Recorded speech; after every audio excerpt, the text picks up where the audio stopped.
Now you want to work. Pretty annoying.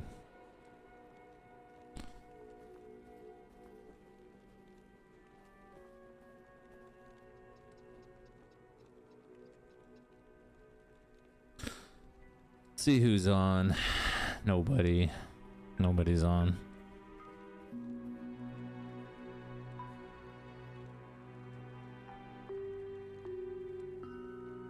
Middle here, and then it spreads evenly on both sides. And then you can finish off the rest of the monsters with Guard Strike or just throwing out some more Lightning Furies.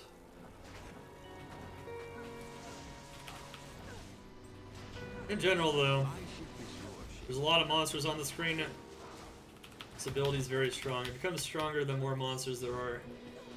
It maxes out at 44 bolts with our current skill level, which is 43 on my current build here. And it's a maximum number of bolts. So you'll never reach that maximum unless there's essentially 44 more targets on the screen. So that's how many bolts it can release, which is why it's really important to get density as much as possible. Matter of fact, teleporting past like one or two monsters, unless you just want to pop them with Charge Strike real quick, is really important for maximum use of that ability. Looks like our battle orders ran out. Make sure to refill that as much as possible. And use stuff. Yeah, that's right. LOD content. Sick. That's right. We are doing everything Java Zone today. Right now we're making a guide. So we're not going to do Bale with this character because I kind of want to show off the boss killing variant a bit more for that. I did show that off already for D-Clone. You never know when D-Clone is going to spawn in Plagueis, so that was just a good opportunity to show how ridiculous this character is at killing bosses, including one of the more dangerous bosses, Diablo clone. For Ubers are a little bit different though, and you know we'll explain that when we go over the boss killing variant, why it's not great for killing Ubers. Ubers work differently than like every other boss type in the game, but we'll talk about that in a moment. Alright, so that's pretty much it for the standard Java Zone. Saw some of her strongest areas. We'll go over some of her other very strong areas when we go over some of the variations of gear that you can use on her, but overall, that's pretty much the gear, the builds, the stats, everything else. She is once again an S tier build. She is stronger than most other builds in LOD, believe it or not, in the endgame, at least for PvE content, just overall. And she's the strongest boss killer except for Ubers, and she is arguably also just top 3, maybe even top density player as well in many builds, so long as the monsters aren't heavily lightning resistant. So, she has a lot of crazy abilities. One thing we're actually going to show, of course, now, is our second variant. So this is now going away kind of from the standard Java Zone. This is what you start with. So, you might be wondering, well, Dark Humility, that's a lot of crazy gear. How do I start farming gear if I just want to make a Java Zone and start playing her and I don't have any gear? Well, you're in luck. This character is also one of the stronger starters in Diablo 2 as well. You can literally just level her up in all kinds of ways in general. You can level her up as a elemental boson, and then you can merge into a Java Zone. I'm not going to go over really the leveling so much, but I will explain how you can acquire these items just to kind of explain how easy it is to get these kinds of items so that you're not intimidated maybe as a newer player trying to play a Java Zone. So we're going to pretend on this character, so we're pretending here. We're going to pretend. Also, I'm going to put it in... I might actually try like player 7, I don't know, we'll try player 7 with it in Nightmare. Actually, I'm going to want to start in Nightmare, not Nightmare. Okay. So we're going to explain what you can do with this build here. So this is, well, first I guess we'll go over like some differences in stats and skills and gear and whatnot, and we'll kind of explain how to acquire this gear. So we're going to first pretend that this is a 75 level character. So I don't have 24 of my skills put in, even though she's 95.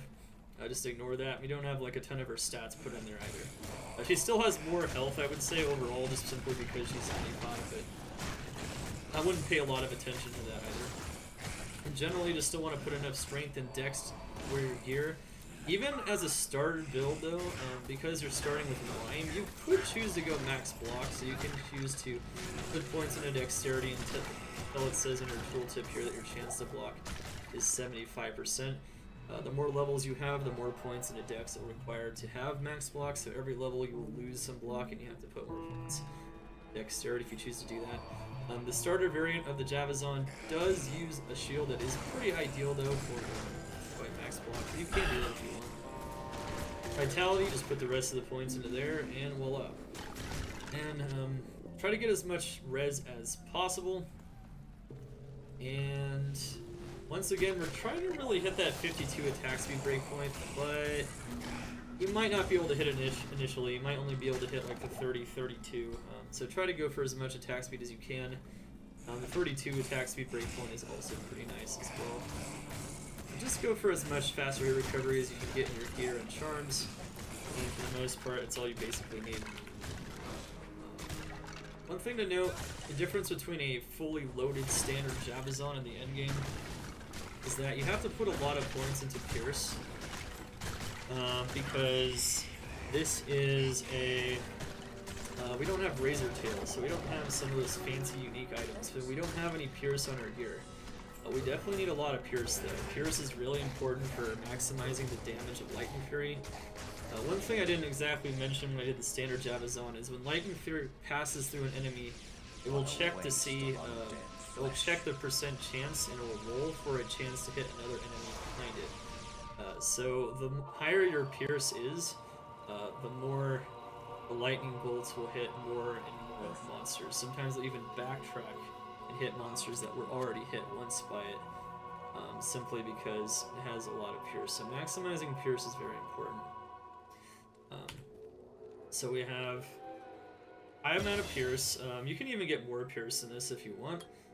And another major difference is obviously we don't have all of our synergies maxed out, but make sure to prioritize Charge Strike and Lightning Fury and then start leveling up synergies just like on the standard variant of the Javazon. But we're pretending we're level 75, so we're definitely 75 with 0 of our skill quests in Hell done. This is kind of the gear point you kind of want to be at before you start Hell, and before you start farming maybe Nightmare Cows and things like that to really get maximum use out of the Lightning Fury zone. So that's what the starter variant is all about. So the starter variant of the Javazon will not be using an Infinity because that's a very high-end rune word with requires high runes and whatnot.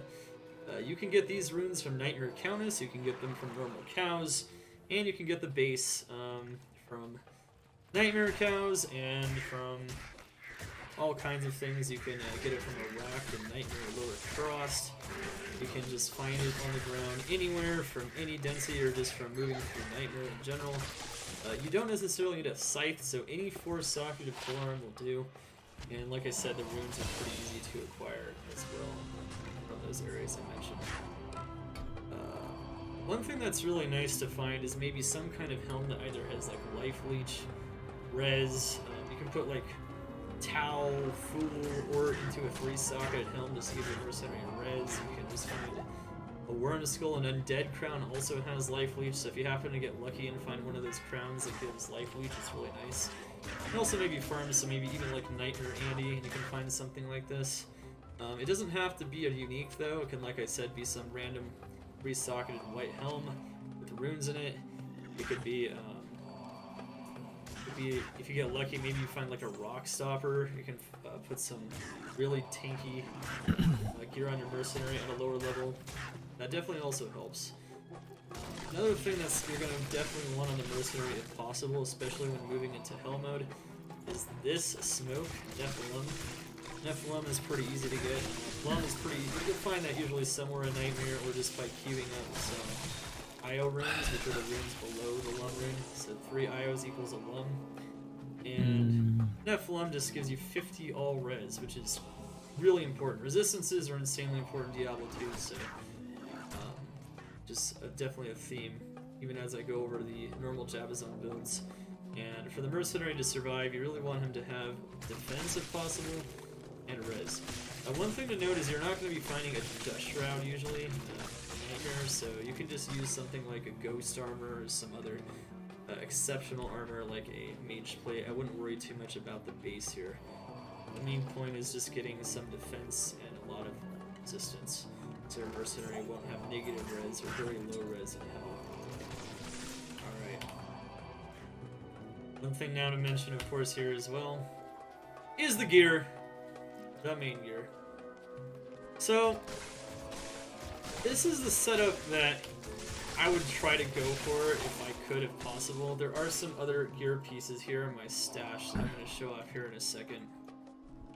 So, one thing so we're going to, of course, demo some Nightmare Cows just to show you guys how this build works in Nightmare Cows, which is, you should kind of have this kind of build anyway before you start farming Nightmare Cows anyway. We'll also show off in Hell too, so you can see kind of how the build plays and how you can kind of move through Hell a little bit.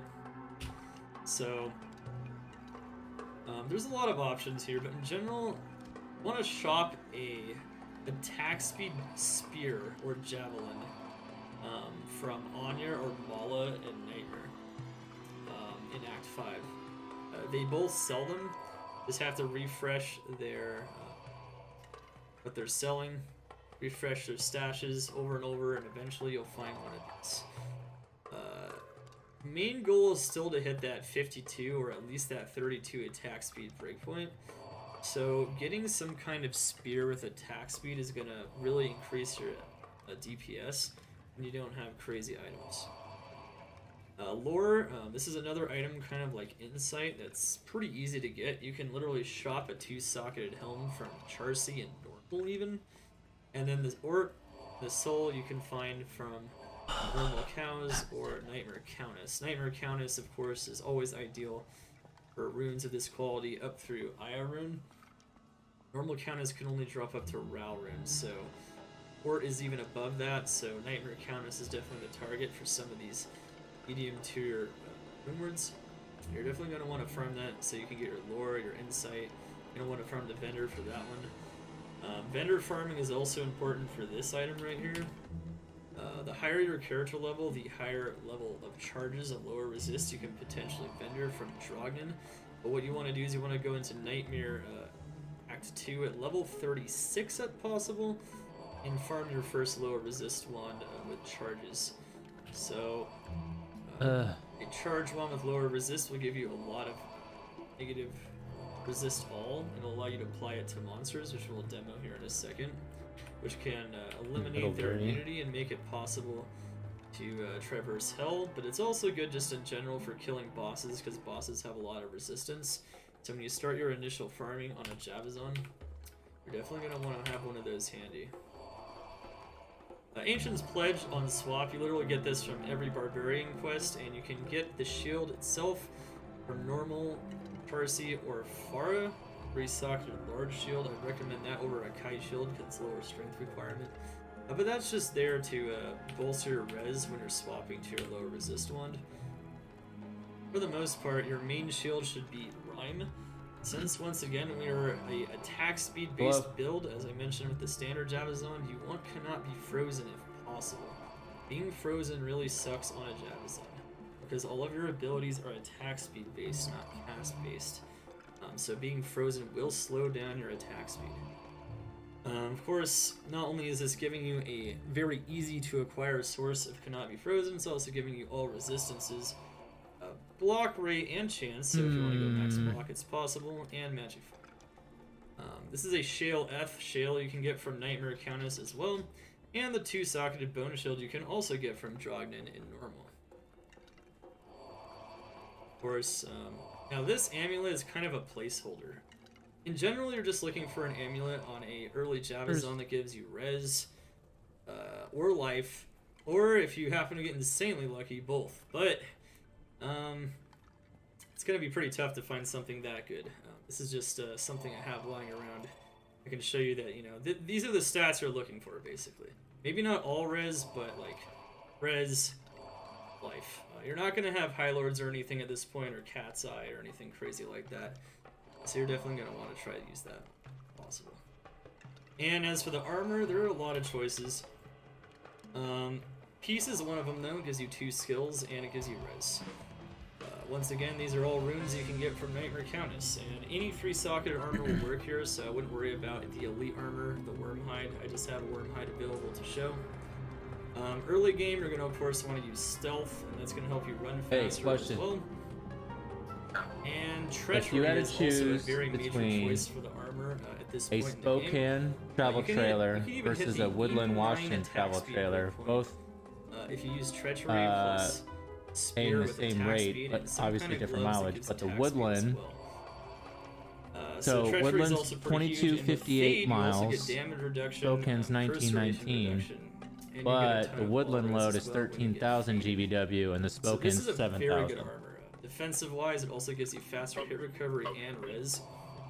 So even though it says assassin skills, believe it or not, you're making like, one of the what is it, $400 less? $300 less? Of course, you can also find amulets that give some skills if you don't want to use something like this. So you can put on Eye of Etlik if you find that. True. You can also put on like Nogazon Relic. Ooh. And alright, so next up, we probably should talk about glove options. In general, the most important stat on the gloves for a Jabazon is attack speed. Once again, you kind of want to hit that 52 breakpoint. And deliver it by Monday. Right now. If I only was lucky enough to find I'm gonna have to call them though to do that. Hitting a lower breakpoint, but you're at least gonna want some source of attack speed somewhere else. They got a Minnesota on there. Sailors are pretty easy to find. Like even in a speed run, if you've ever seen a Diablo 2 speed run. These aren't very hard to find. You typically won't find them just moving through the game. But even if you don't find those are the like best that, short loads right now? What are the best short loads right now? Gloves, you can find gloves like this on the ground, or you can actually do some cow portal farming. Oh, these things are 4,000 You can even pounds? do a battle net so you don't get timed Things are out. Whole battle net. On D2R, you probably don't have to worry about being timed out, but 17 one thing to footer. note is if I'm in Nightmare, I can actually make a cow portal next to Charcy or Geed, and I can sit here and kind of just farm gloves for a while. She didn't have any gloves in that iteration. Yeah, Feeling tied down? Break up with your POS. They accept deliveries on the Upgrade to weekends Lightspeed. because it'll be the week. Well, But you're gonna have to figure out. Right? Charcy, she's too close to the portal. Alright, anyway, she has gloves there. well, I mean, Nightmare, they will spawn at a certain character level. I think it's like in the 40s or something. But once you get kind of to that point, yeah. start spawning attack speed gloves. Before you're moving to like Nightmare Cows or Hell, let's just put it that way. I'm sure all those loads will still be on the load board by tomorrow. There's a lot. There's a lot of them. A shit ton of them. Which it shouldn't be. If you've already gotten to this point, make a cow portal. You should be at least level 40. Yeah, I have no choice.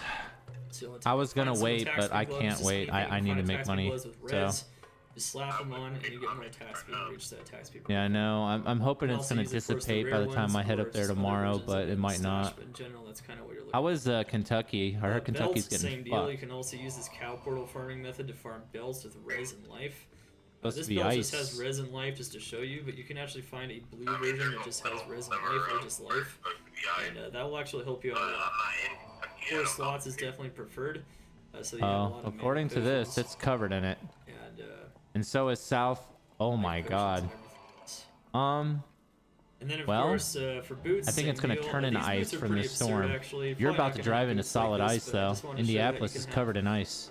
your general goal here is to get a faster run walk and to get res. I'm looking at the Usually a radar and it's single showing res, it's and covered once in again, ice. You can also farm them from the vendors.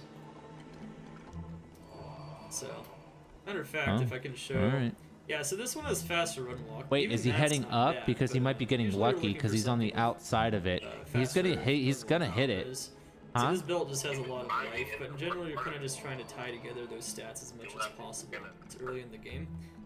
And then for rings, it's pretty straightforward. Left Indiana to go rings- where? Mana leech is really important, just as it is in the end game. If you can find any kind of mana Here, I'm leech just on gonna rings, take a it's picture awesome, and but if send you can't, this. Just resistances, life, that definitely helps. Modeled heal, if you happen to get lucky enough to find a modeled heal by this point, which it's not too unrealistic. You can definitely find this really early in the game, even in normal, and you can find that mana leech. So these are definitely a very cheap there you option, go. very easy to acquire. And then on top of that, of course, these are definitely pretty unrealistic to have charms. It looks like it's gonna be gone by the time I get. Oh usually no, you there's want another maybe storm more right of your behind it. inventory filled out to It's this coming point across. Anyway. And the general idea is to get Oh my life god, this res, second storm looks even that worse. you can actually use as life res charms. Fuck. In general, more life, the more res, the better. And of course, if you're lucky enough to actually have a javelin That's and what I spear told Mom. skiller, Said, well, more let's see power to if these you. tires But are the real deal or at not. this point, you're probably not actually I'm gonna have find out real those. quick. And there you have it. Now this build, once again, Alright, is designed for nightmare cow farming and pushing through hills. So now we're just gonna demo kind of We're doing. I what have she's one, built you know, for. one. I just fucking put the bitch here in Nashville. Takes 20 minutes. Like trailer brake wiring. I don't even have it. Valkyrie helmet? Or are you talking about? Uh-oh. I'll let you go. Valkyrie wing. Valkyrie wing is a good option for sure. I think it's more of a mid-game option though for the Javazon. I don't know if we're really gonna cover every single item that you can possibly use, but that's definitely one of the items that's actually pretty good inspiration for sure. One thing to note is that even items as good as this, like this has life and res zone, and this has like fast run walk and res. In general, that's kind of what you're looking for early in the game. These might be a little bit better versions than you might actually be able to get, but it's pretty much the same idea. Just try to get your res up as much as possible. You're good to go.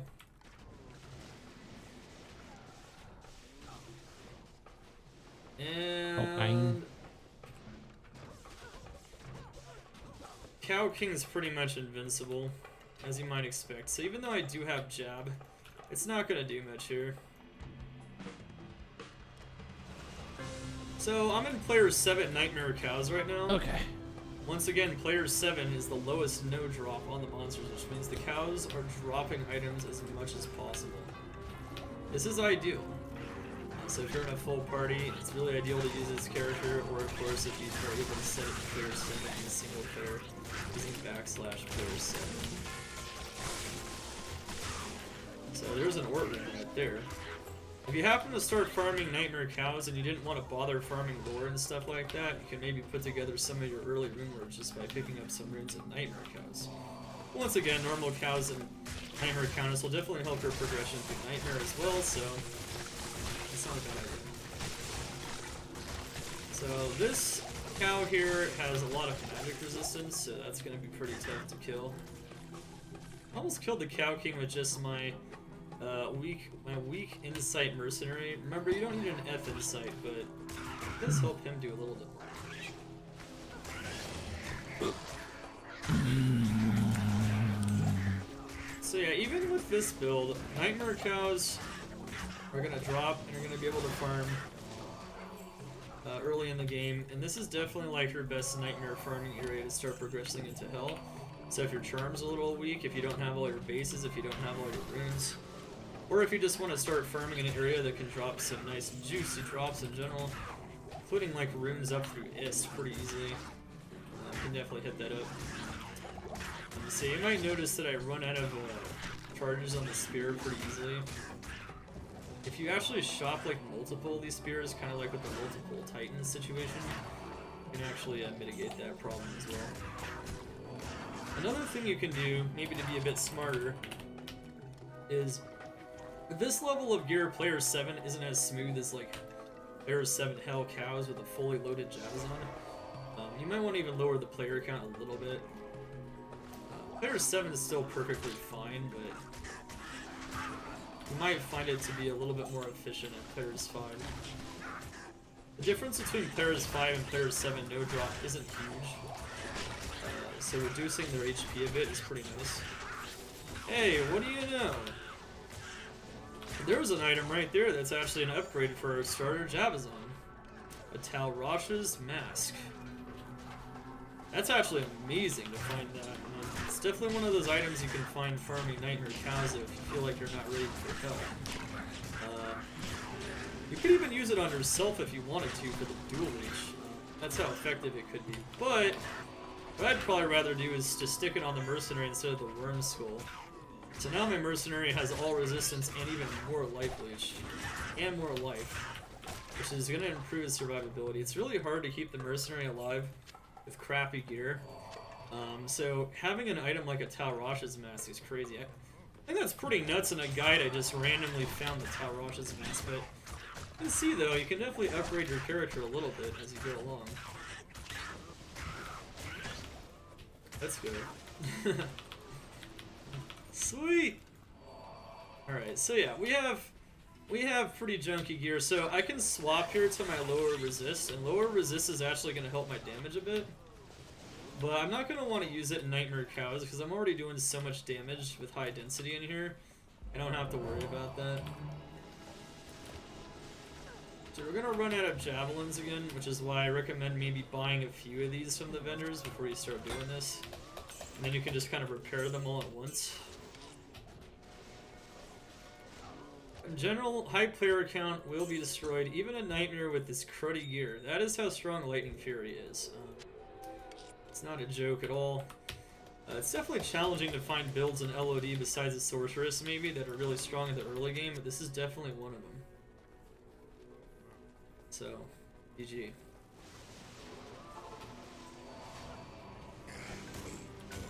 Alright, well, I think that's enough of that. I think you guys get the idea. What's going on there. I know cows. Cows are so awesome. One of the losers.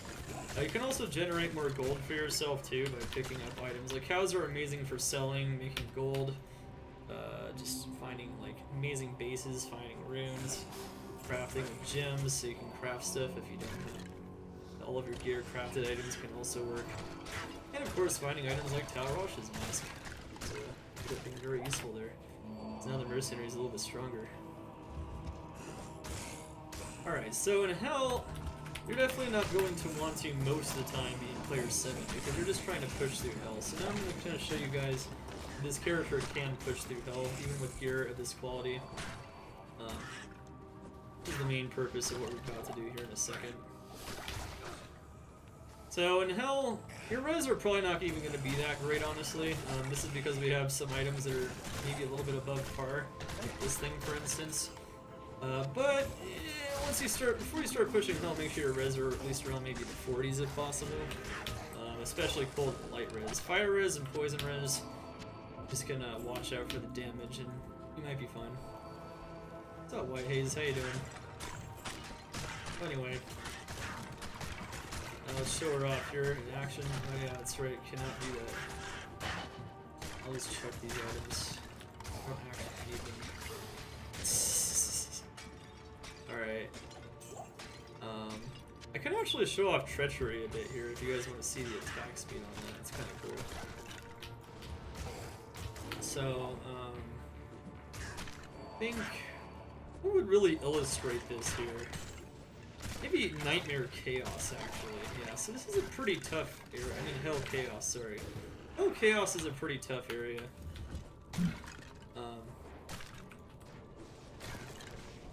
Well, you might notice with Charge Strike, we still eviscerate the monsters.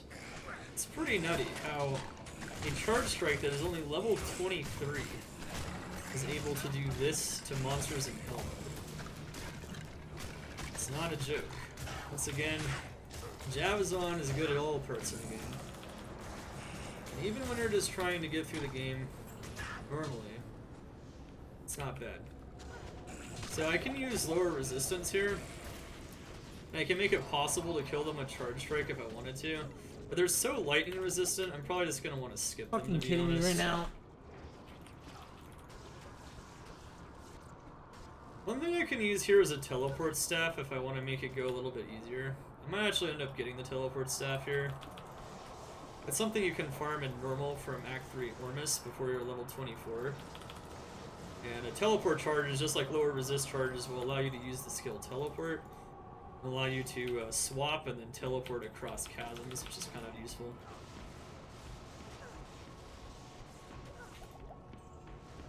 So as you can see here though, shoot. I can swap to my wand, and with lower resist, even this heavily lightning resistant enemy will go down.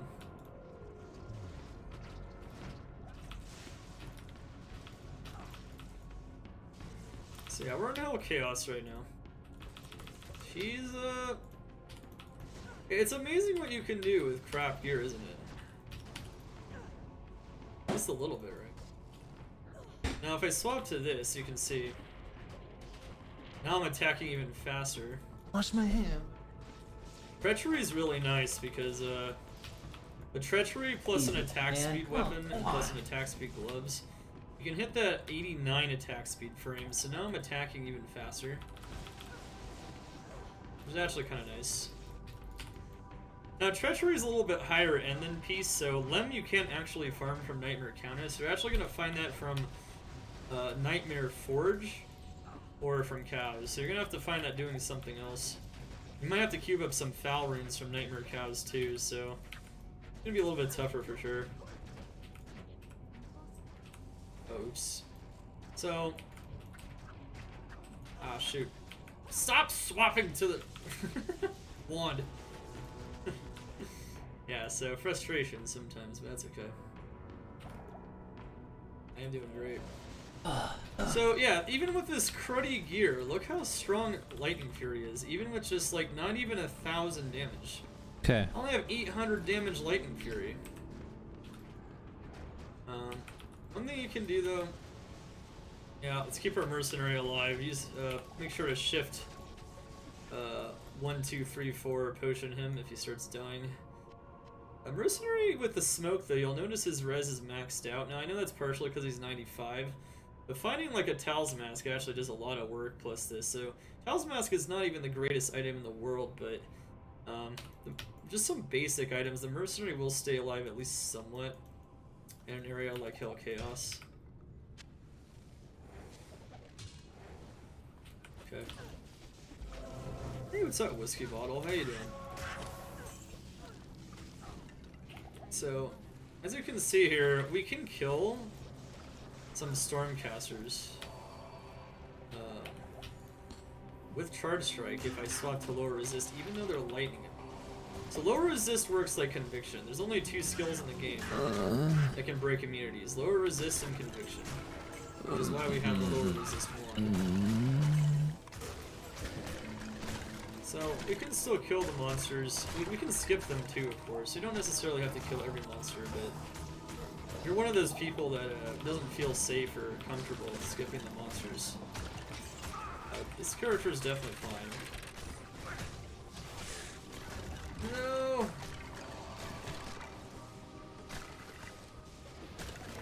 I don't want to use Lightning Fury for these monsters here. So yeah, you can see here, you know, we're definitely taking a lot of damage. Like, our gear is crap, but we're fine. And I don't even have max block or anything like that. It's okay. It might be a little bit more challenging when you have slightly less health, that's true. Okay, so yeah, it's gonna be a little challenging, of course, but you can even solo this stuff and get through the game with this level of gear. We're gonna try to kill Diablo, so we're gonna try to get up to Diablo, and then we'll move on to a different variation of the character.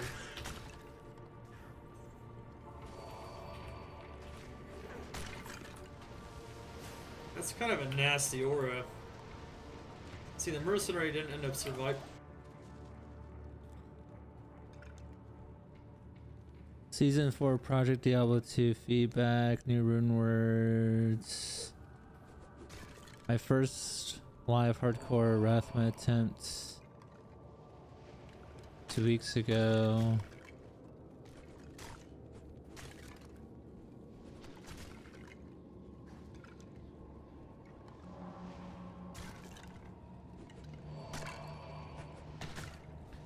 Working remote. Due to the winter storm, our office is working remotely tomorrow. We are still fully operational, and we will be handling everything electronically. We're expecting to last just for Thursday. But we will update everyone if there's any changes. Please make sure to call the department if you need to speak. Phone, email.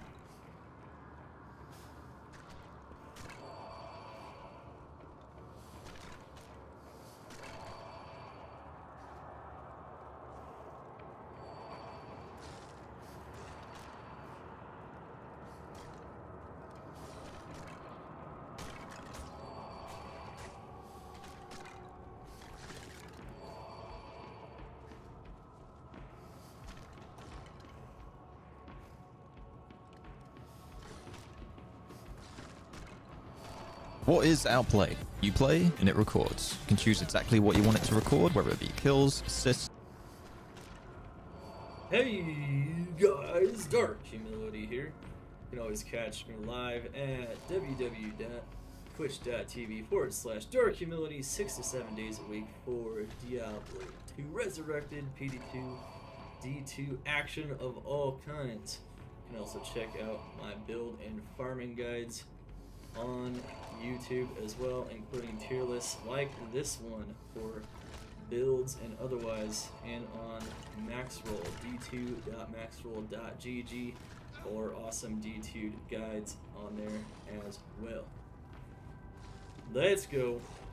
From the creator of 5,000 Arcane Run dataset and the PD2 build mid-late game tier lists and other crazy Excel spreadsheets, we bring you the most insane tier list ever.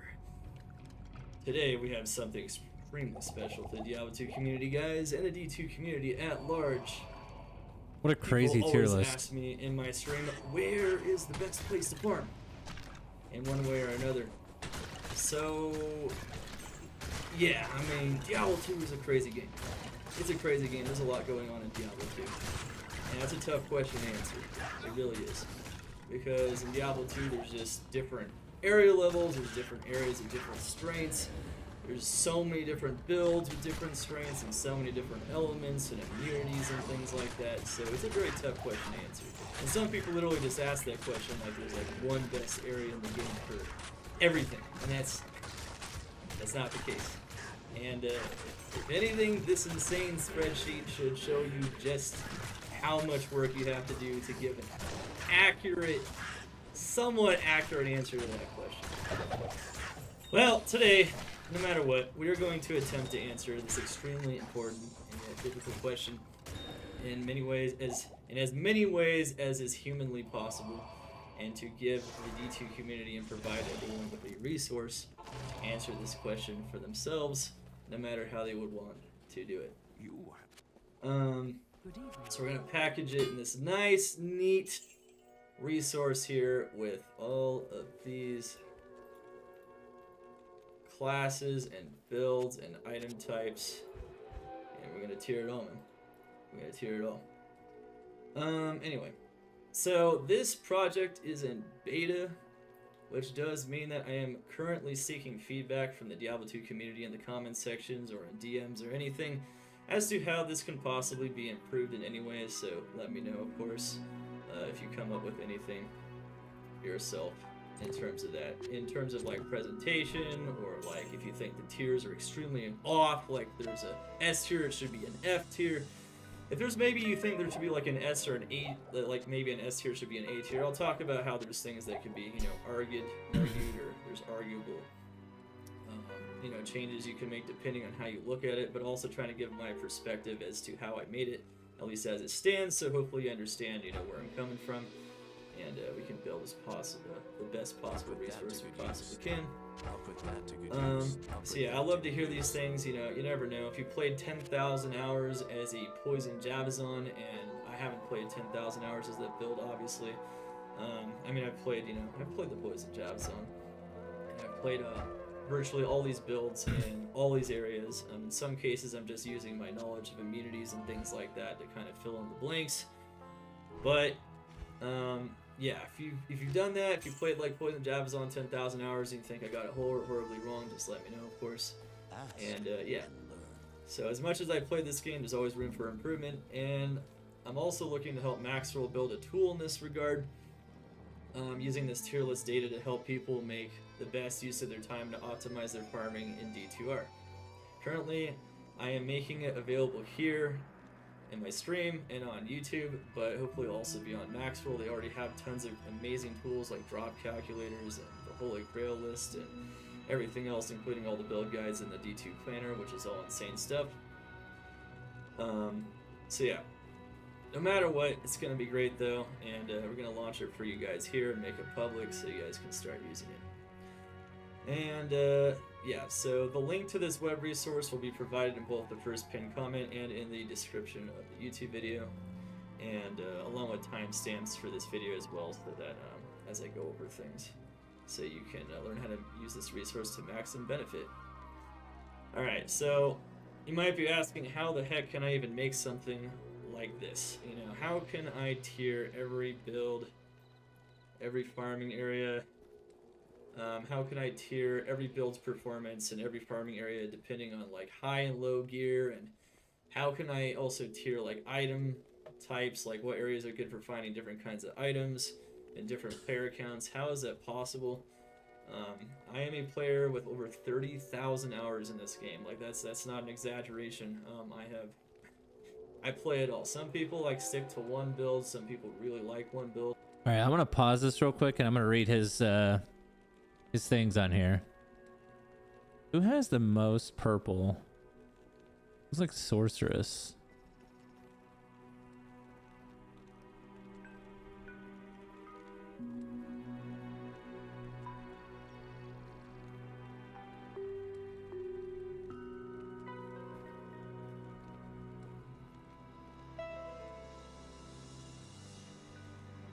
All right, so this is what he has.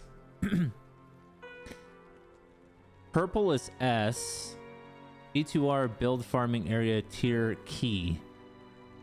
So the purple color is S. Optimal / ideal farming area with build at gear level highest efficiency. So he's got a Poison Nova, a Summoner Fishy, a Bone Spear, and a Mercenary CE only. Which I wouldn't play that. So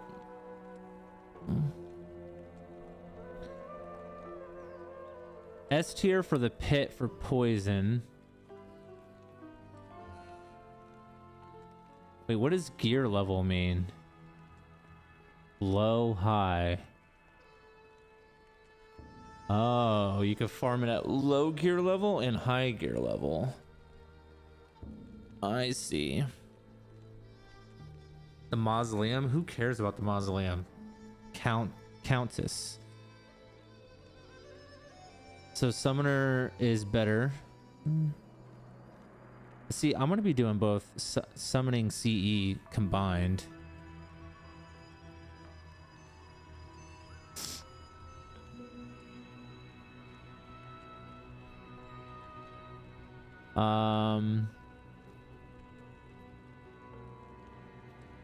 Okay, the summoner's better. He doesn't even have normal on here, which makes, I guess that makes sense. Key farmer. Let's add up all the S's.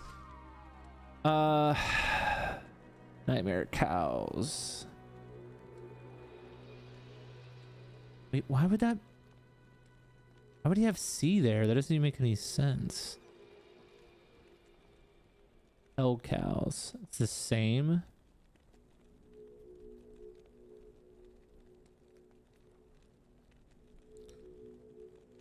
So Act 2 is just bad. Stony Tomb, Ancient Tunnels, Talrash's Tomb. Mecha Lair is so bad for the... Oh my god, it's so bad. It's so bad for all the builds, it looks like. Well, Bone Spear, it's good. Act 3. Arachnid Lair. Yeah, because it's all poison. I guess that makes sense. Oh, it's really bad for the Poison Nova in Act 3. I got a couple of A's. Flare Jungle, Ruin Temple, Giant Coal. I don't care about any of that, though. We got some S tiers for Nightmare Mephisto and Hell Mephisto. S tier. Really? What? How does he not have Duriel on here? Because it's not considered a farm. All farming areas are in hell difficulty unless stated otherwise.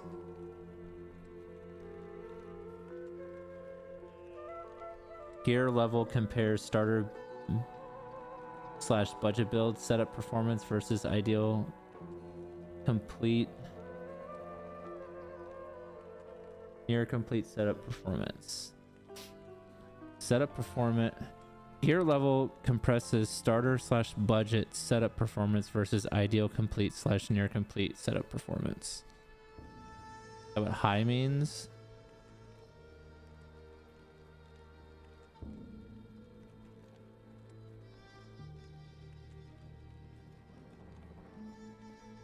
Solid farm. Highest efficiency. So we're highly efficient at cows.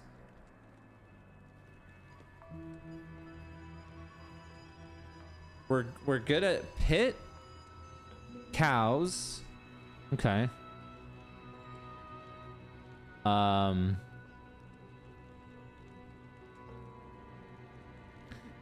Dario. Oh, she's got some. We don't care about Act 2 at all, but if we did, it would be Ancient Tunnels, right?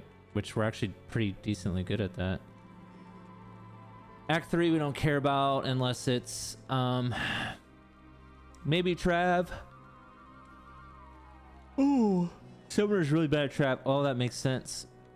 That makes a lot of sense because they fucking wreck my army. That's gonna be a nightmare to deal with. Nightmare Mephisto and Hell Mephisto.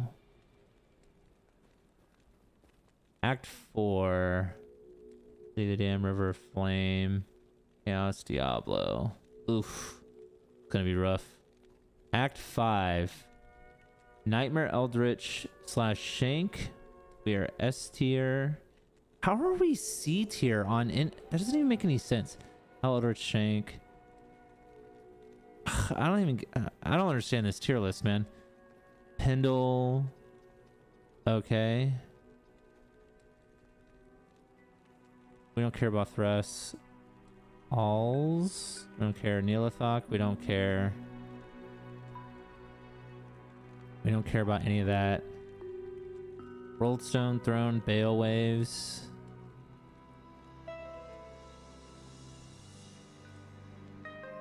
We don't even have Bale on here. So we're good at the pit.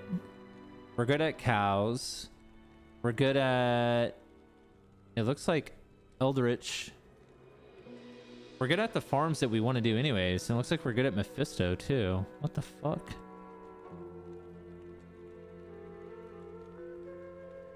The only farm areas I care about is pits, maybe Ancient Tunnels. As far as bosses, Andariel, Mephisto, and then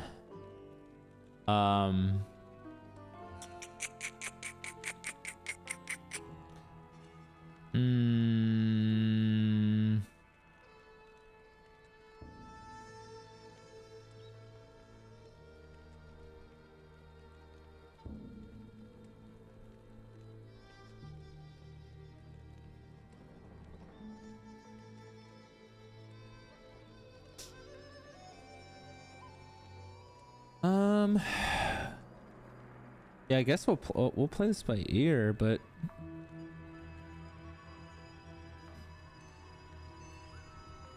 what else has he got on here? Paladin's got to be the best, right? Blessed Hammer. He's S tier in the pit. He's S tier in Trav. He's S tier Chaos Diablo. He's S tier Eldritch. Neolithok, he's S tier. Huh.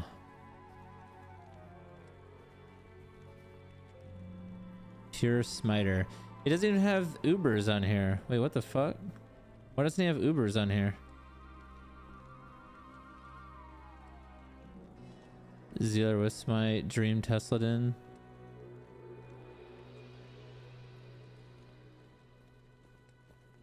Alright, Amazon. Where you at, Javazon? S tier in the pit. S tier cows. Chaos Sanctuary is S tier? Nice.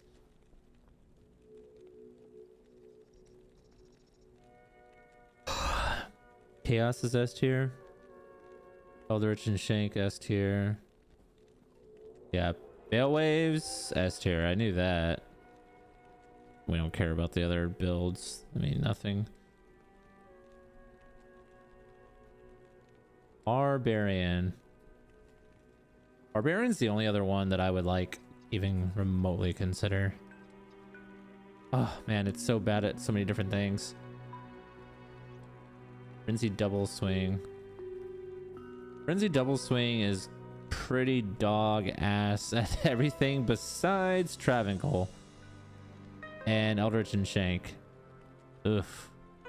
That's fucking rough, dude. Whirlwind is good at Trav. Once you have gear. Looks like all the bar builds are good at Eldritch and Shank, which is not fair. So it looks like Zerker is the best overall. So you're best in Pit.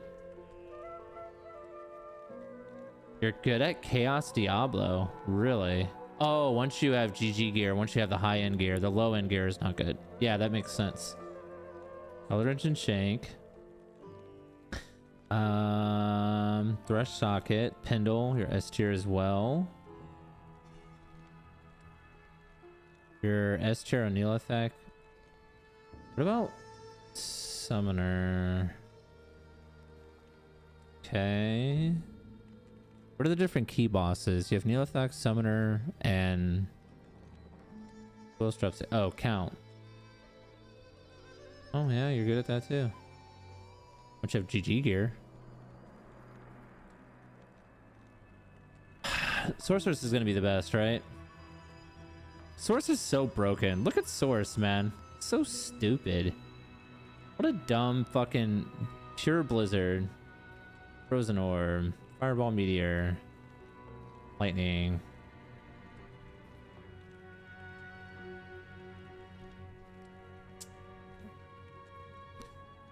Ancient Tunnels S tier.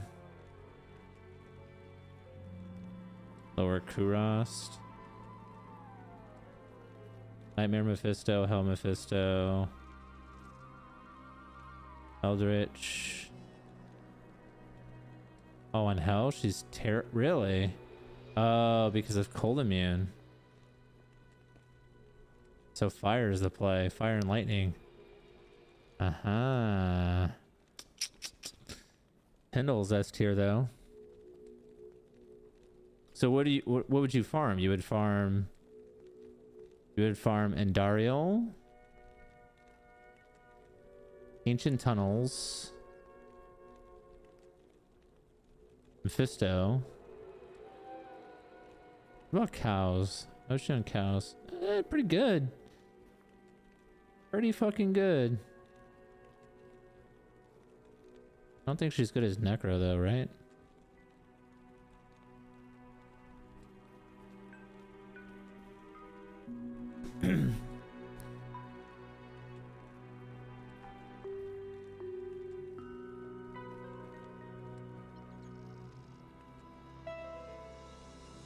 Man, I don't know if I want to make a Javazon. So boring.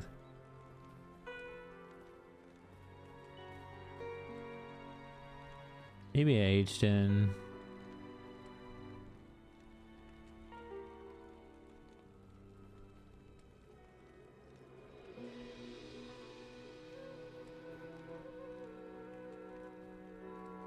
I definitely eventually want to make a Zerker Barb. They look so fun.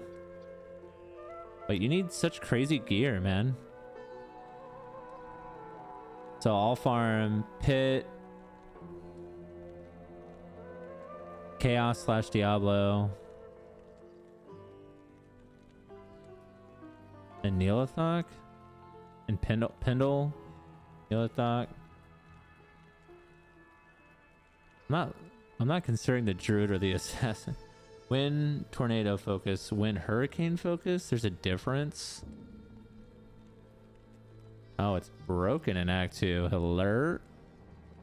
Oh, I just ripped ass.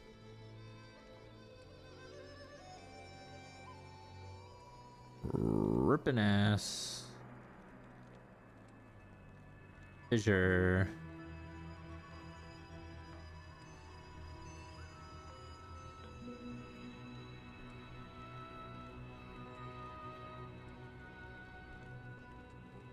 Wind tornado focus.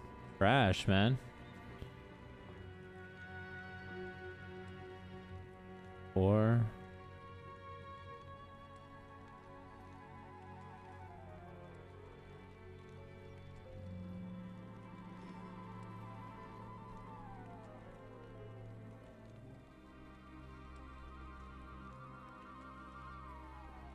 1, 2, 3, 4, 5, 6. It looks like Fissure Druid is the best.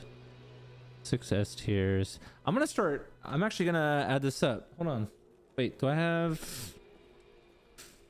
I need notepad. Notepad. Okay, so we're gonna do source. We're gonna do Pala.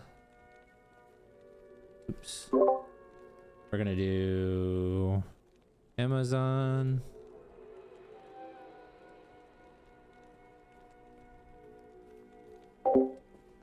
We're gonna do Necro. We're gonna do Barb. And we're gonna do Druid. And we're gonna do Assassin.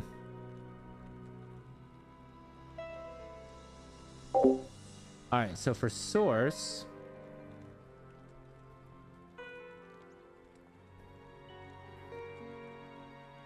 for Blizzard low gear, we have 1, 2, 3, 4, 5, 6, 7. Jesus. For high gear, it's 1, 2, 3, 4, 5. So 7 for Blizz Source.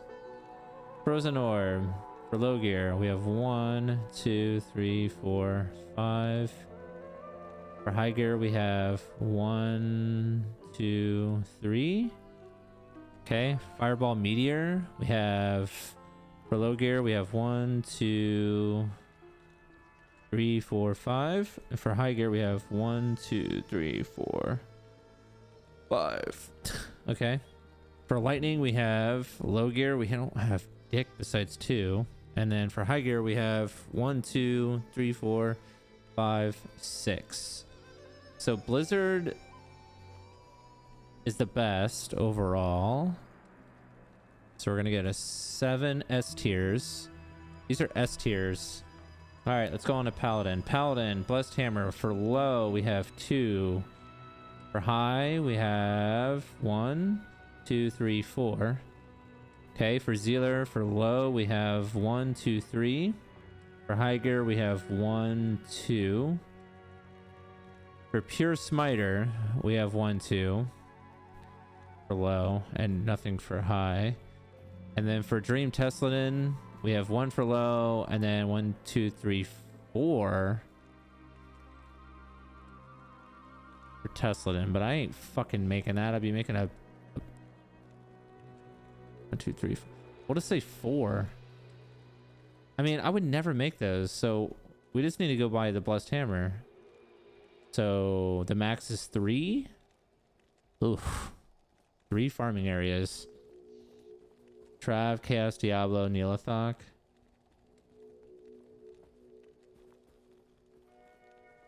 Cavern doesn't sound fun at all. All right, Amazon.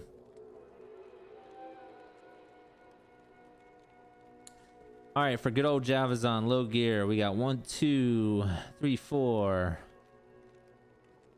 For high, we got 1, 2, 3, 4, 5, 6. Wow. And I'm not gonna even look at the other builds. So 6 different areas. All right, Necro, please impress me. For Poison Nova, that's the only other build I'm willing to play besides Fishy Summoner. So for low, we have 1, 2, 3, 4. For high, we have 1, 2, 3. Oof. For Summoner, we have 1, 2, 3, 4, 5. High is 1. So 5. 5 areas. Barbarian. I already know that this is gonna be dog. Not playing Warcry. Zerker, we got 1, 2, 3, 4, 5, 6. Ooh.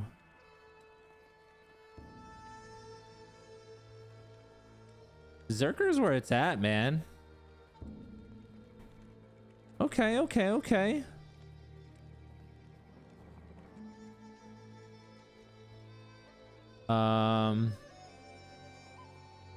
Yeah, I eventually want to play one. It looks like Fissure Druid is the play. I would be down to play that, actually. I don't want to play a Hurricane Druid. Fuck playing Hurricane, bro.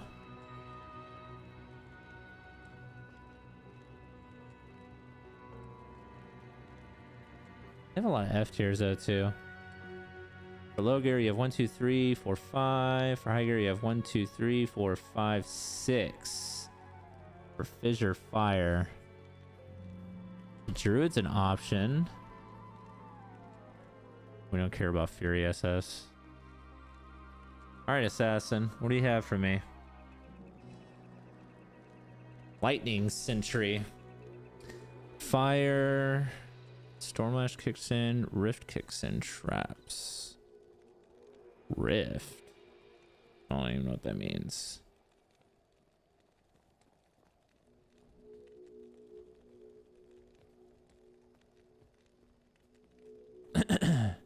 All right, Lightning Sentry. We have one for low gear. We have 1, 2, 3, 4.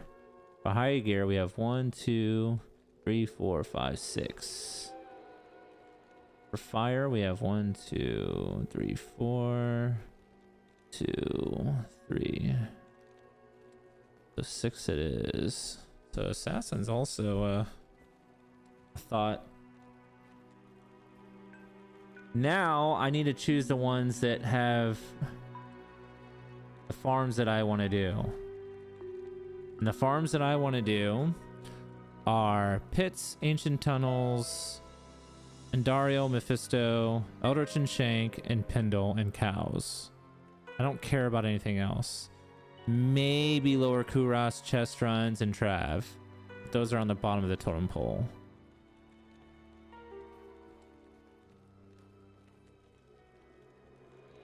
I can't believe Paladin's the worst.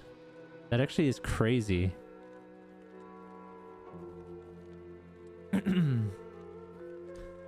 Well, let's see what's most important now, right?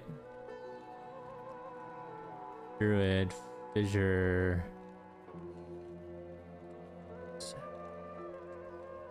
Wait, 1, 2, 3, 4, 5, 6.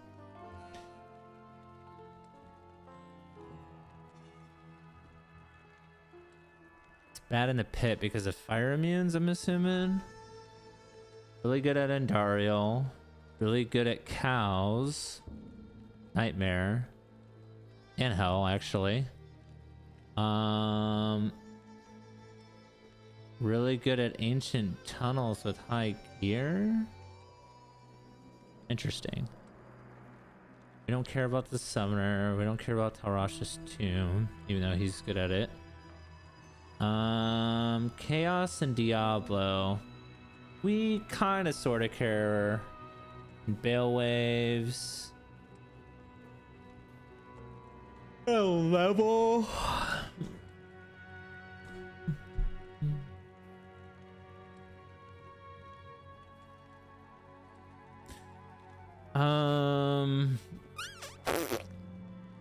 Yeah, I guess that would be kind of important. I gotta factor that in too, huh? Something that's good at killing Bale Waves and Chaos, because those are going to be pretty important. Doesn't look like Druid in general is good at those things. It looks like the Wind Druid is decent at Bale Waves and Chaos.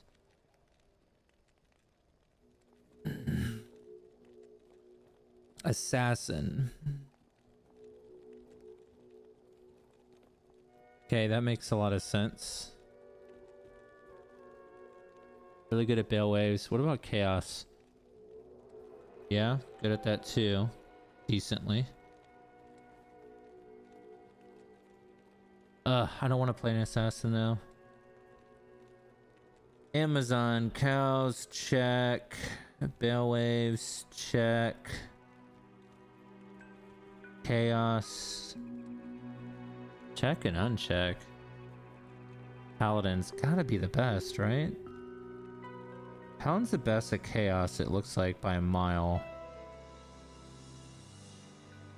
I don't see anybody close to it.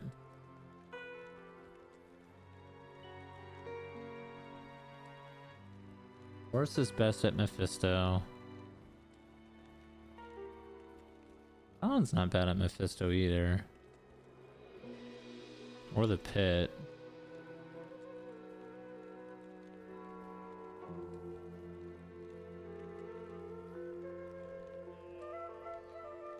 I don't want to play a Paladin until I get Enigma though. Like, for sure. Like, fuck that.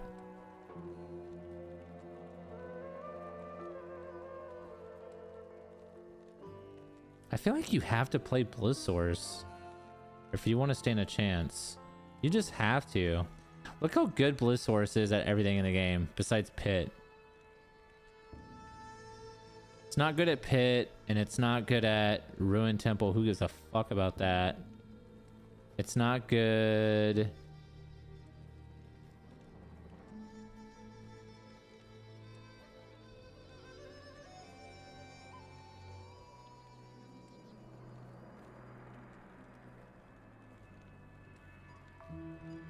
Paladin can fucking do chaos the best.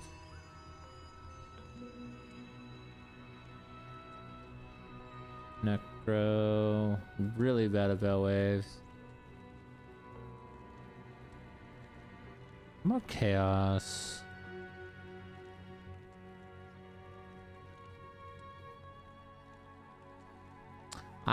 That's actually so weird. Is really good at Mephisto. Barbarian. That makes sense. Druid.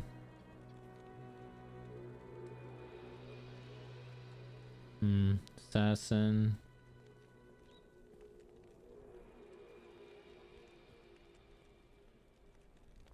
Paladin. Sorceress.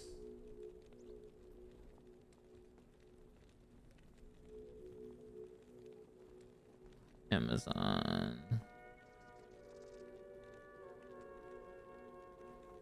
Fuck. I don't know.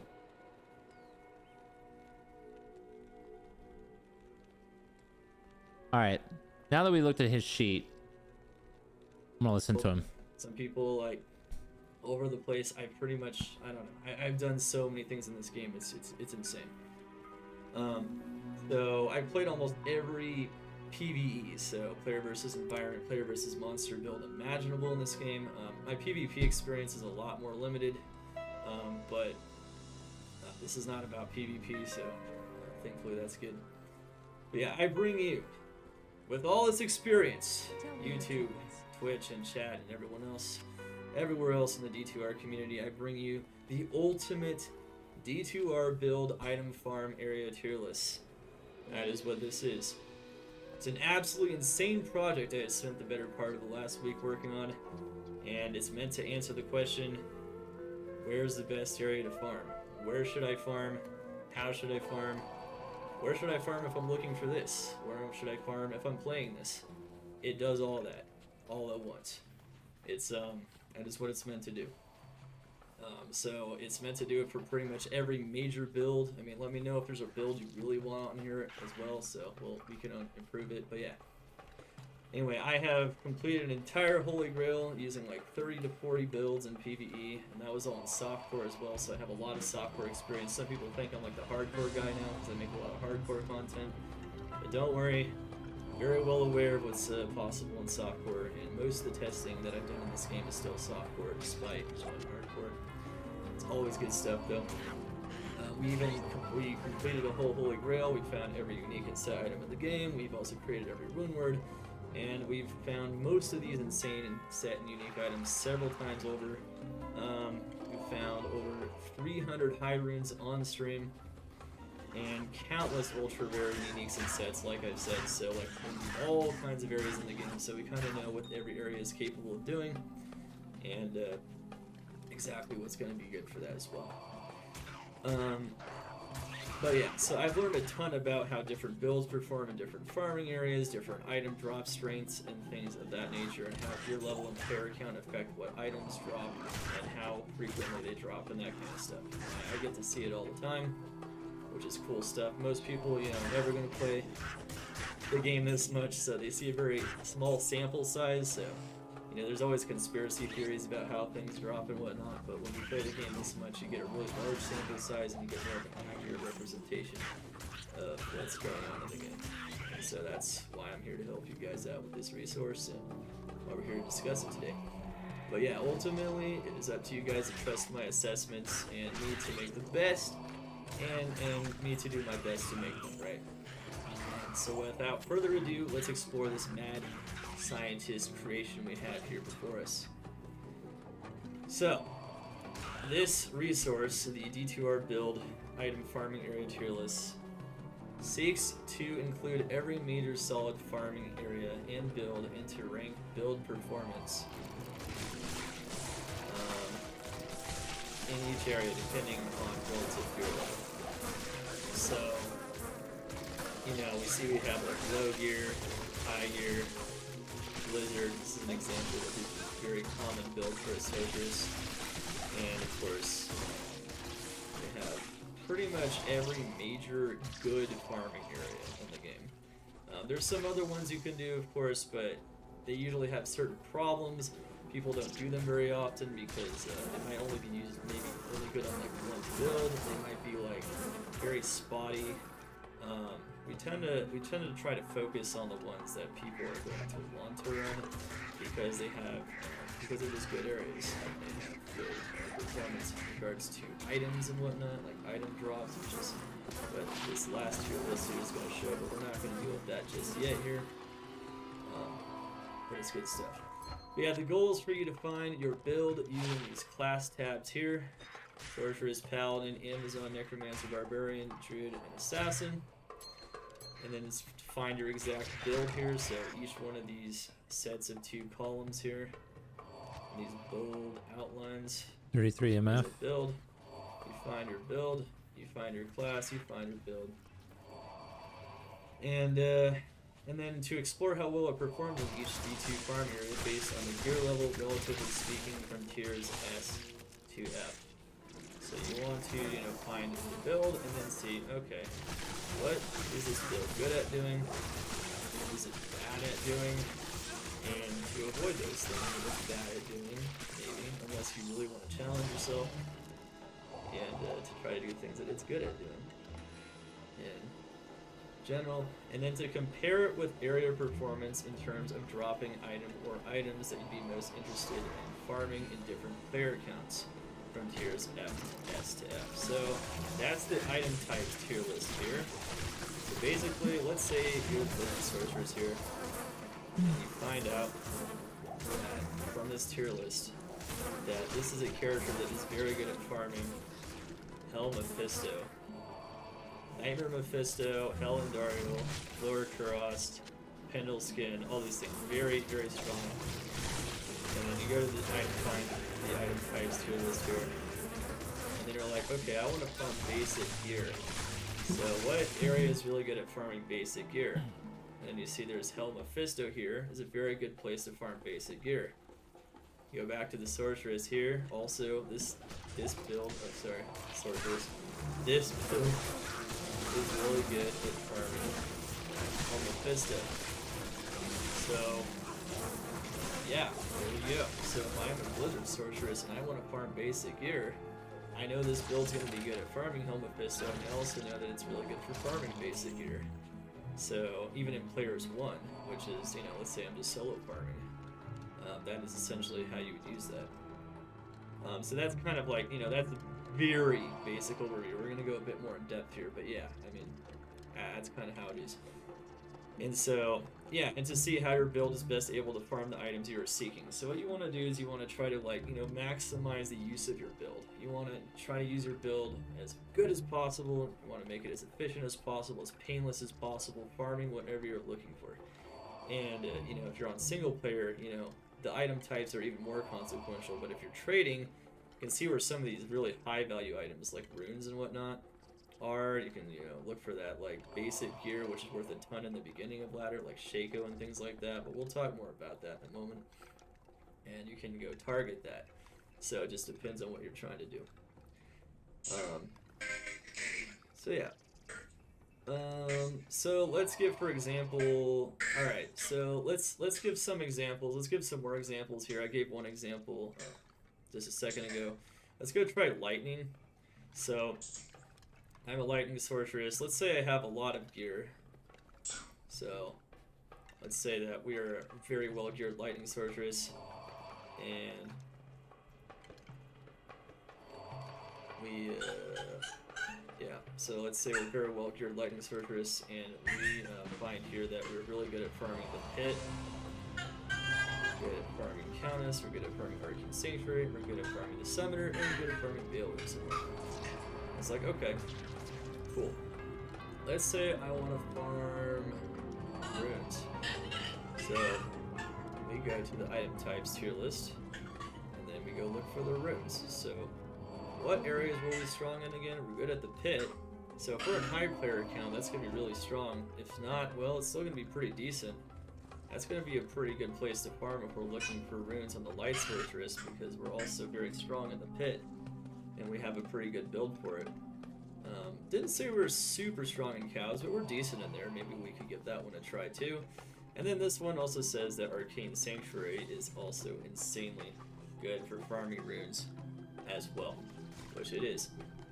So the Arcane Sanctuary, if you go back to the Lights Work, you can see she does very well in there. So maybe we're going to want to farm that, and that's my favorite farming area in the game, with my favorite build in the game, which is the Light Sorceress. Personally, that's my favorite build. So that's why I give it as an example, because you can see that there, that if I'm a Light Sorceress, farming runes and Arcane is going to be really good for me if I'm looking for runes. If I'm looking for any rune up through Cham Rune, that's going to be beautiful. Alright, anyway. That's one good example there. And of course, Oh.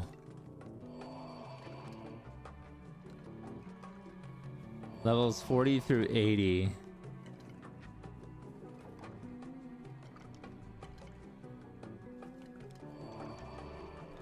'81 through 90.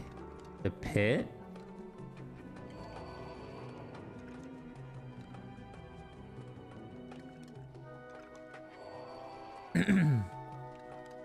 One in 99 Chaos Diablo. 61 plus. Nice.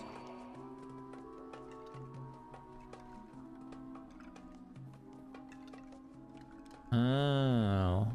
Item types. This is such a cool... What the fuck?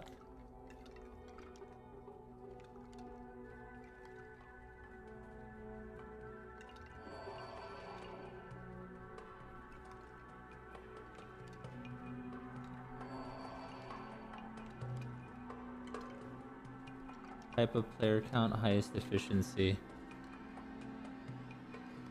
Nightmare, basic valuable gear, unique in sets. Ultra rare gear. The pit. Stony tomb. The pit. Ancient tunnels.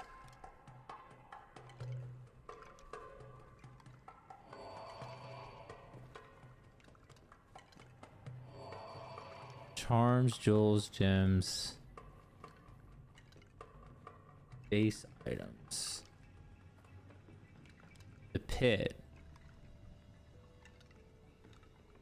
White's Ath sockets. Cows, obviously cows.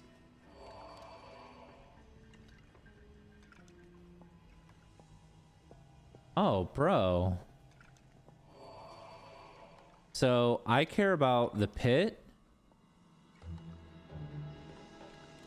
I care about ancient tunnels. I care about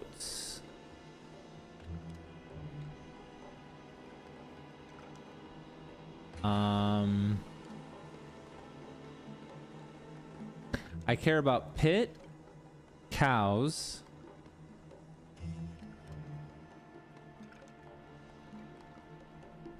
I care about Countess, Pit Cows,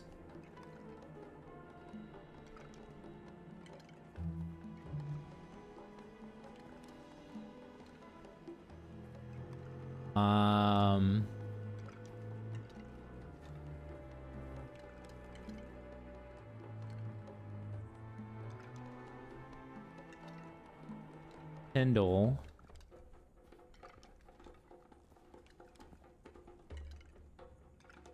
Worldstone Throne.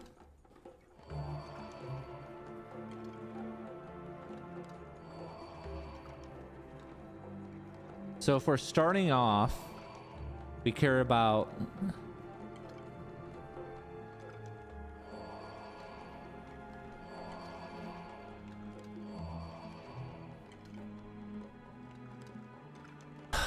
okay.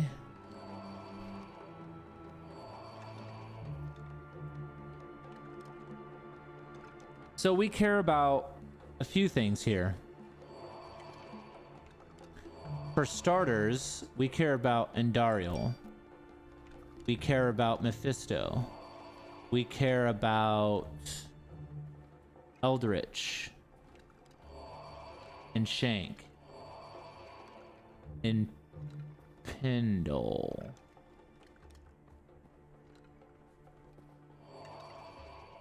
And then for ultimate gear, we care about the pit.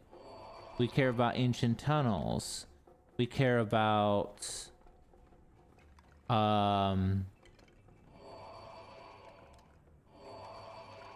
that's crazy that Mephisto falls off like that. Pit, ancient tunnels, Pendle, Worldstone, and cows.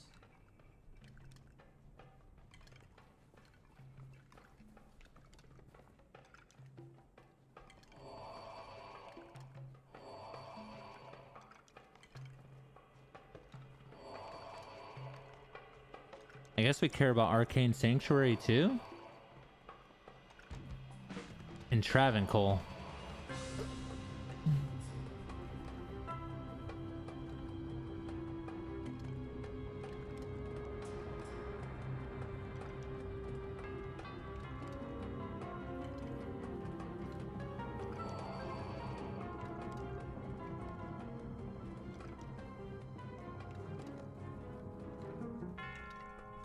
Okay. So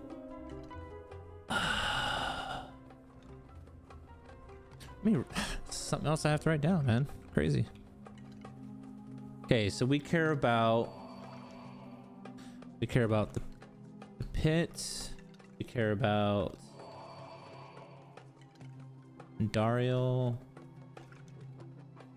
Andy, cows. We care about, oh, I guess count too. We do, but we don't.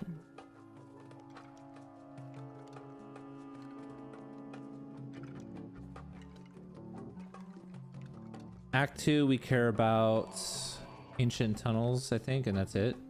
Don't care about anything else.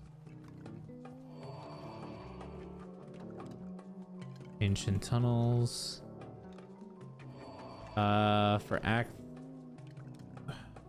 Oh wait, no, that's not true. We care about Arcane Sanctuary as well. Arcane Sank. We care about in Act 3. We care about Mephisto and Trav.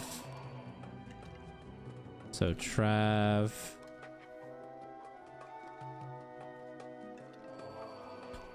Okay. Trav. Mephisto.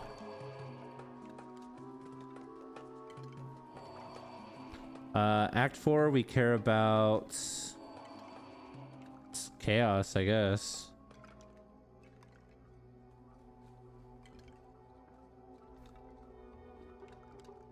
She get good runes there.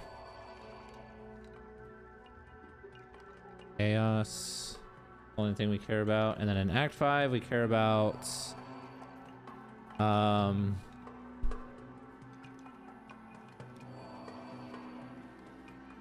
Eldritch, Shank, and we care about Tyndall, and we care about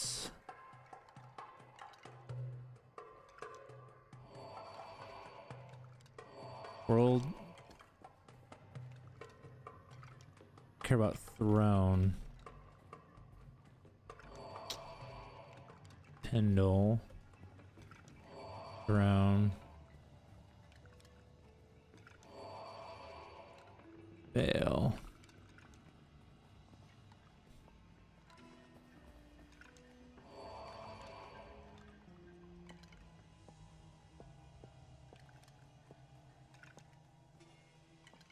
So now I gotta find a character that can farm all those efficiently. A character or two. Alright. We'll start with the Sorceress. We'll start with Blizzard. Blizzard can do Endariel. Check.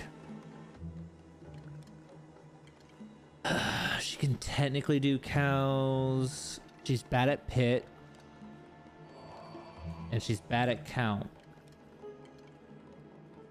She's good when she has lightning, but we don't care about that.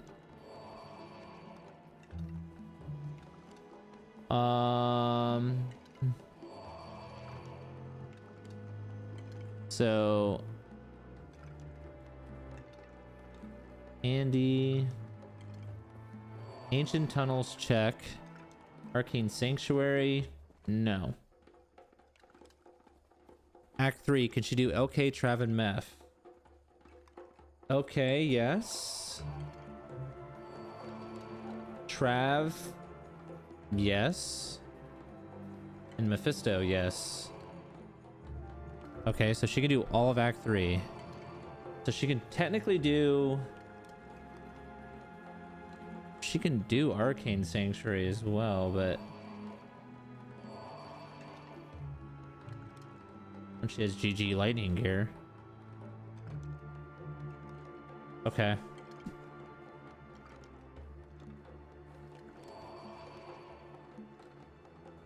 Do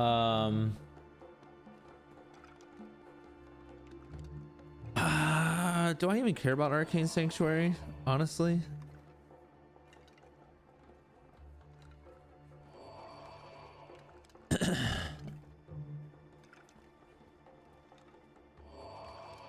All right, how does she do in Chaos? Chaos, she is pretty dog. Pretty dog. That's a no-go on that. What about Act 5? Could she do Eldritch, Shank, Pinel, Throne, and Bale? Eldritch and Shank. Yeah. Not on Hell, she can't.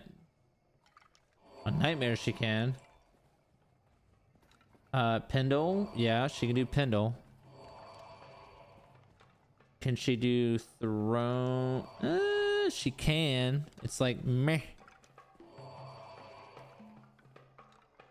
So she excels at Andy.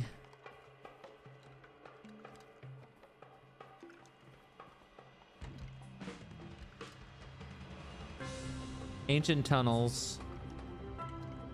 All of Act 3 farms.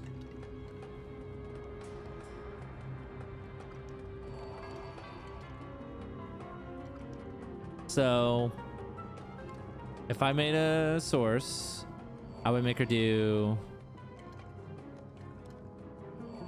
Andy, maybe cows. I would just do Andy, Ancient Tunnels, all of Act 3, skip Chaos, do Eldritch and do Pendle. And I guess that's it. So Andy, Maybe cows, maybe. So Andy, wait, how does she do in pit? Oh, she's terrible in pit. So Andy, maybe cows, ancient tunnels, LK Trav, Mephisto, and Pendle. So Andy, cows. Let's skip cows. Andy, ancient tunnels, LK Trav, Mephisto, Pendle. That's 6 farm spots. All right, let's check Necro. Necro is going to be definitely pit, so that's 1.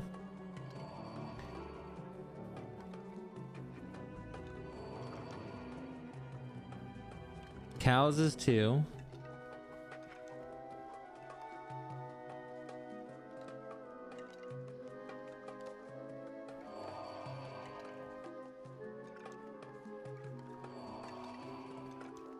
Cows is 2. So hit cows. Pretty bad at everything besides. Mercenary CE only. I feel like he can do ancient tunnels. We might add ancient tunnels in there, maybe. Arcane Sting's bad. It looks like Mephisto is doable. Not LK and Trav though, which makes sense.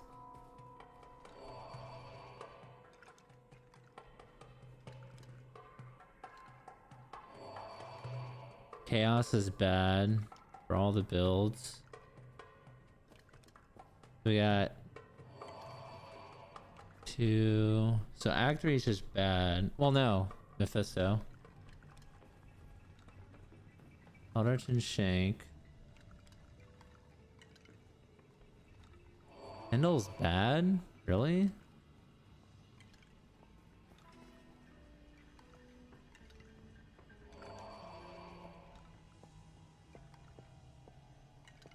And Dario. No.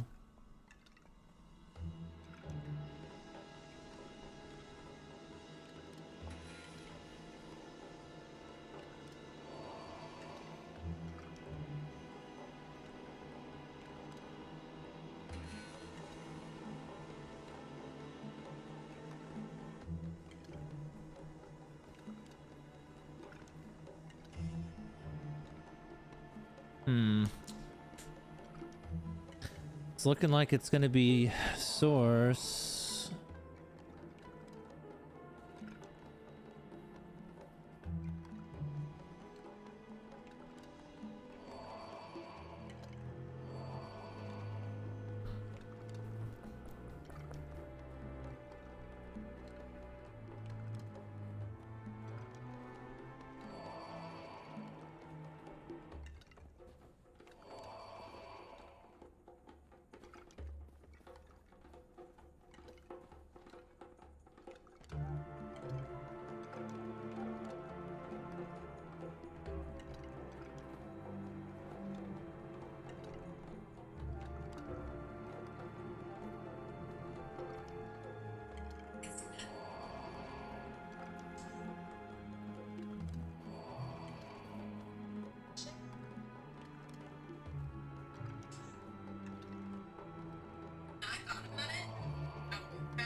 Jesus.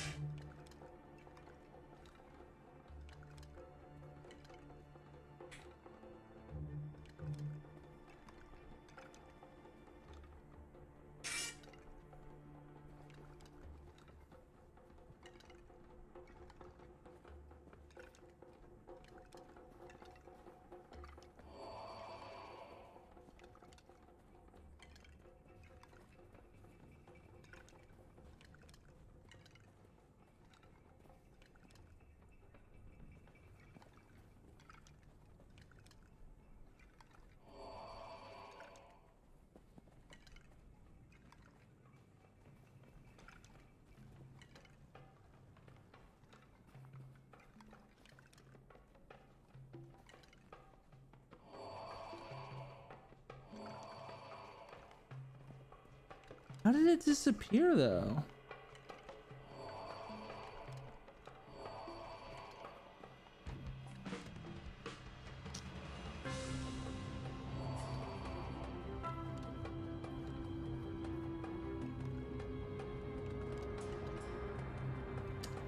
Oh, whatever.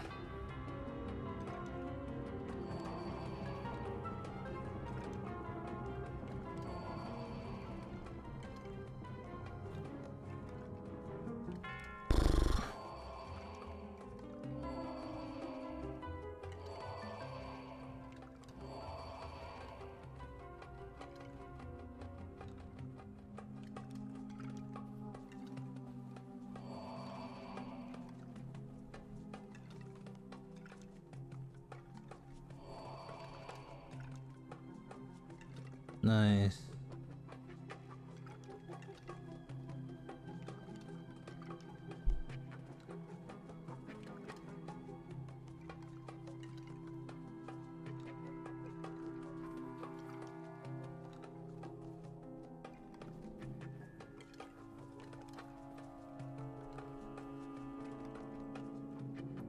Alright, so then another example. Let's give another example here real quick.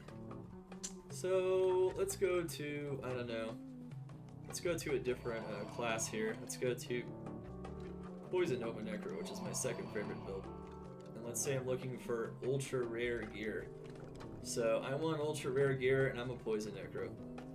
So let's see what our strong areas are. Good in the pit, good in cows, good in the halls. We're really, really strong in those areas. And of course, we're pretty decent everywhere else. I mean, decent is not bad. So, you know, maybe if there isn't a very good matchup, and see what's going on here. Let's say we want to find, like, Death's Web and things like that, and Griffins, and, like, Ming Song's Listen. I don't know. Now, you might remember, here in the Necromancer, it says we're really strong in the pit.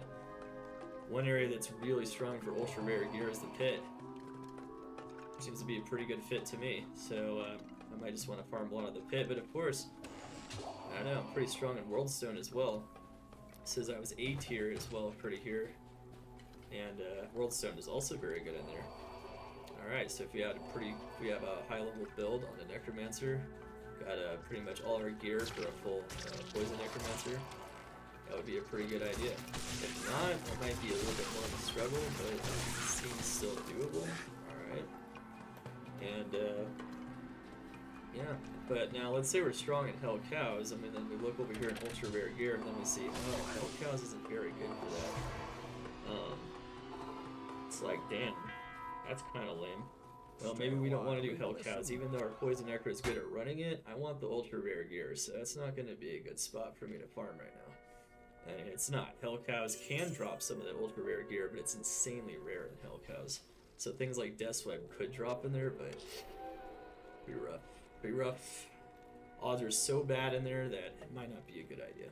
So anyway, this is just another example, of course, of things to look through and whatnot, and how to use this and whatnot. Like you can see halls as well here. Then you go back to item hypes. I can just look at halls and be like, okay, this is decent for ultra rare gear. Maybe if I want to do something a little bit different, I can go run the halls.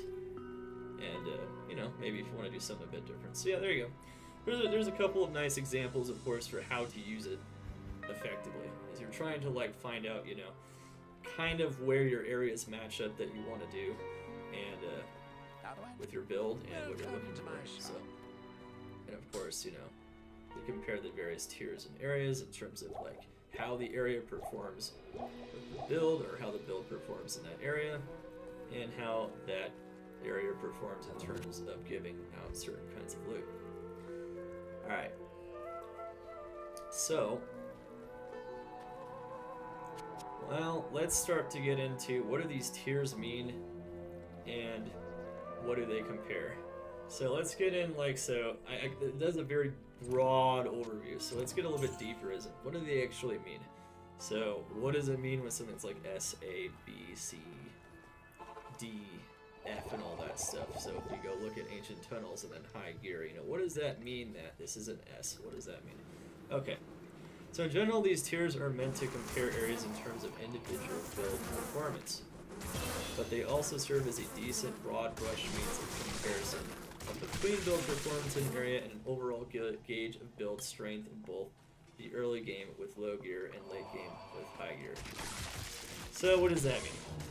That means that if you see an S here and you see a C here, it is partially comparing this build alone, the Frozen Orb Sorceress, let's say, its performance in Ancient Tunnels versus player jungle, right? So player jungle is going to be a little bit of a struggle no matter what, especially if you don't have a lot of gear.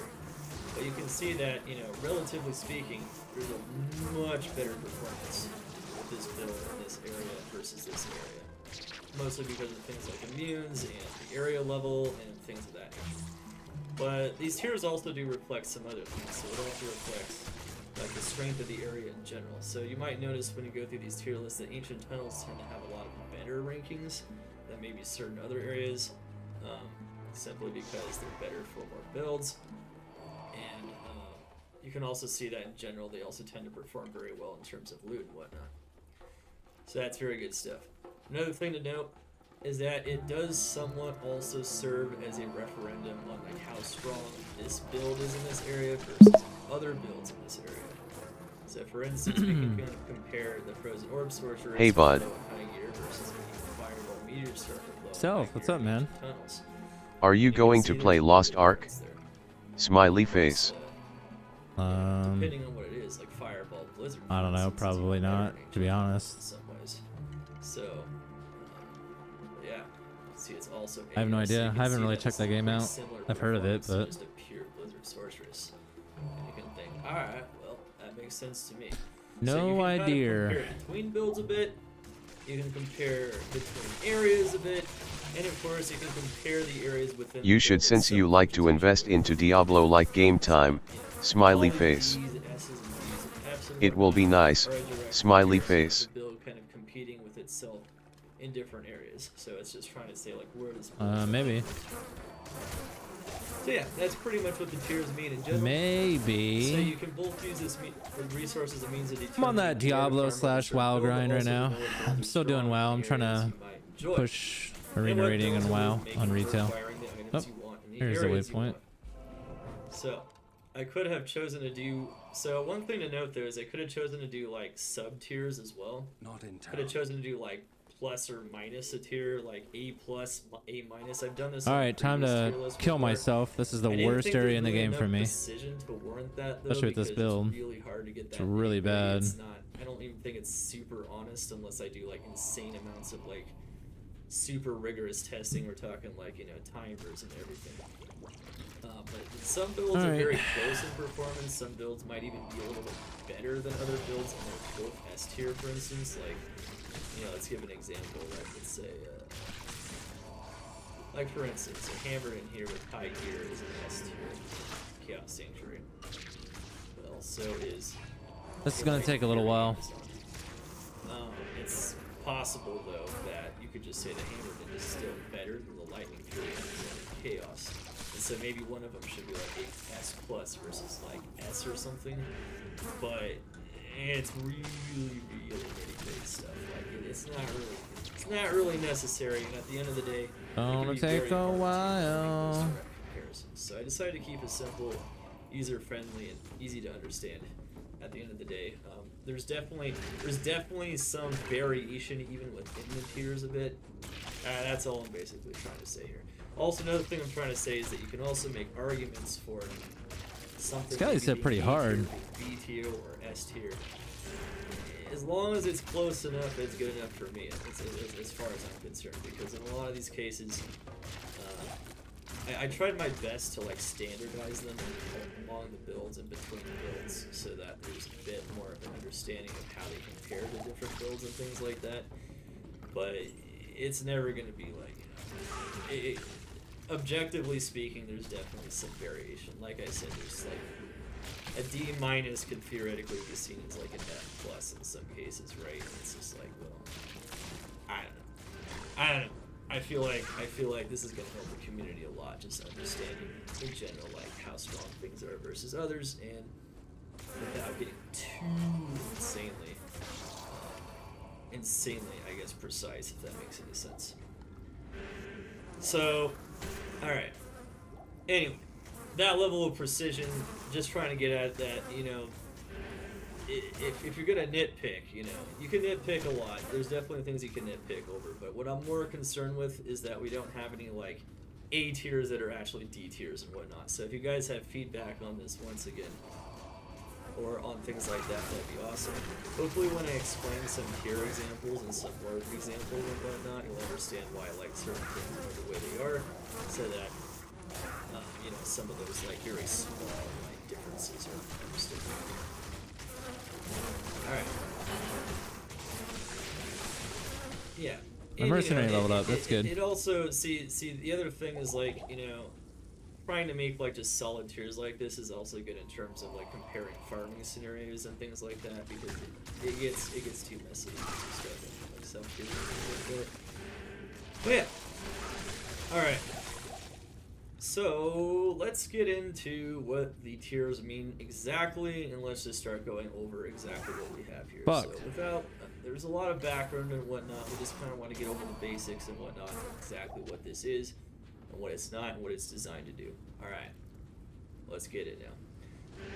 Alright.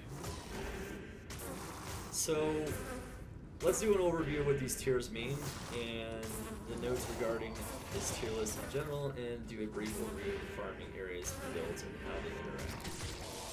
Also, we're going to talk about low and high gear differences and what that means exactly, and we'll give examples of why certain things are tiered the way they are, and we'll kind of get a little bit more than nitty-gritty of, like, because there's definitely some things that might not make some sense of Get 'em, most of skeletons. this should, but there's some things that might, you know, confuse some people. So we can go over it a little bit and try to get a little bit more into the nitty-gritty here. And try to explain some of my reasoning, so at least you guys can evaluate for yourself if I'm coming from a logical standpoint or not, you know, so you can evaluate my own logic, basically, and, you know, I'll kind of get a bit more into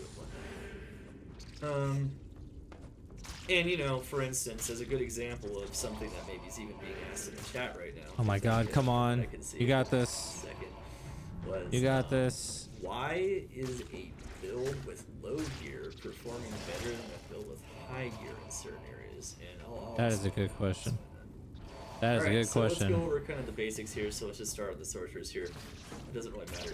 Sorceress, Paladin, Amazon, Necro, Barbarian, Druid, and Assassin are just different build tabs, different class tabs for different builds. But let's go over what S tier means. So S tier is an optimal or an ideal farming area with the build at gear level. So it is the highest efficiency. The highest efficiency. So that is a very efficient area with that build. And it's also an efficient area overall compared across builds. A means it's a strong farming area with the build level, so it's a solid farm. So it's something that's definitely recommended. It might not perform quite as insanely well as those extremely efficient areas, just based on, you know, how fast you can farm them and whatnot, and how easily you can do it, depending on what it is. A B is a decent farming area with the build at the gear level. So it's decent, it's definitely doable, and it's not a bad idea.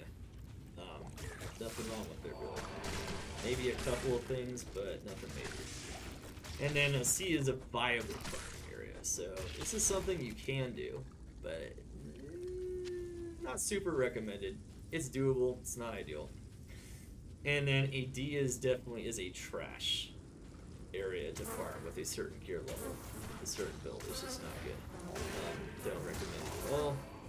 And then F in general, I say impossible here, but it could be just close to impossible or insanely frustrating.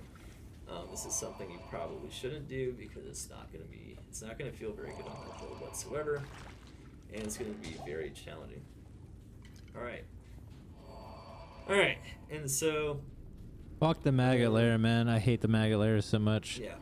So one thing to note about gear levels. So here's what gear level does. You might notice here under each build, so like Fireball Meteor says gear level, low and high.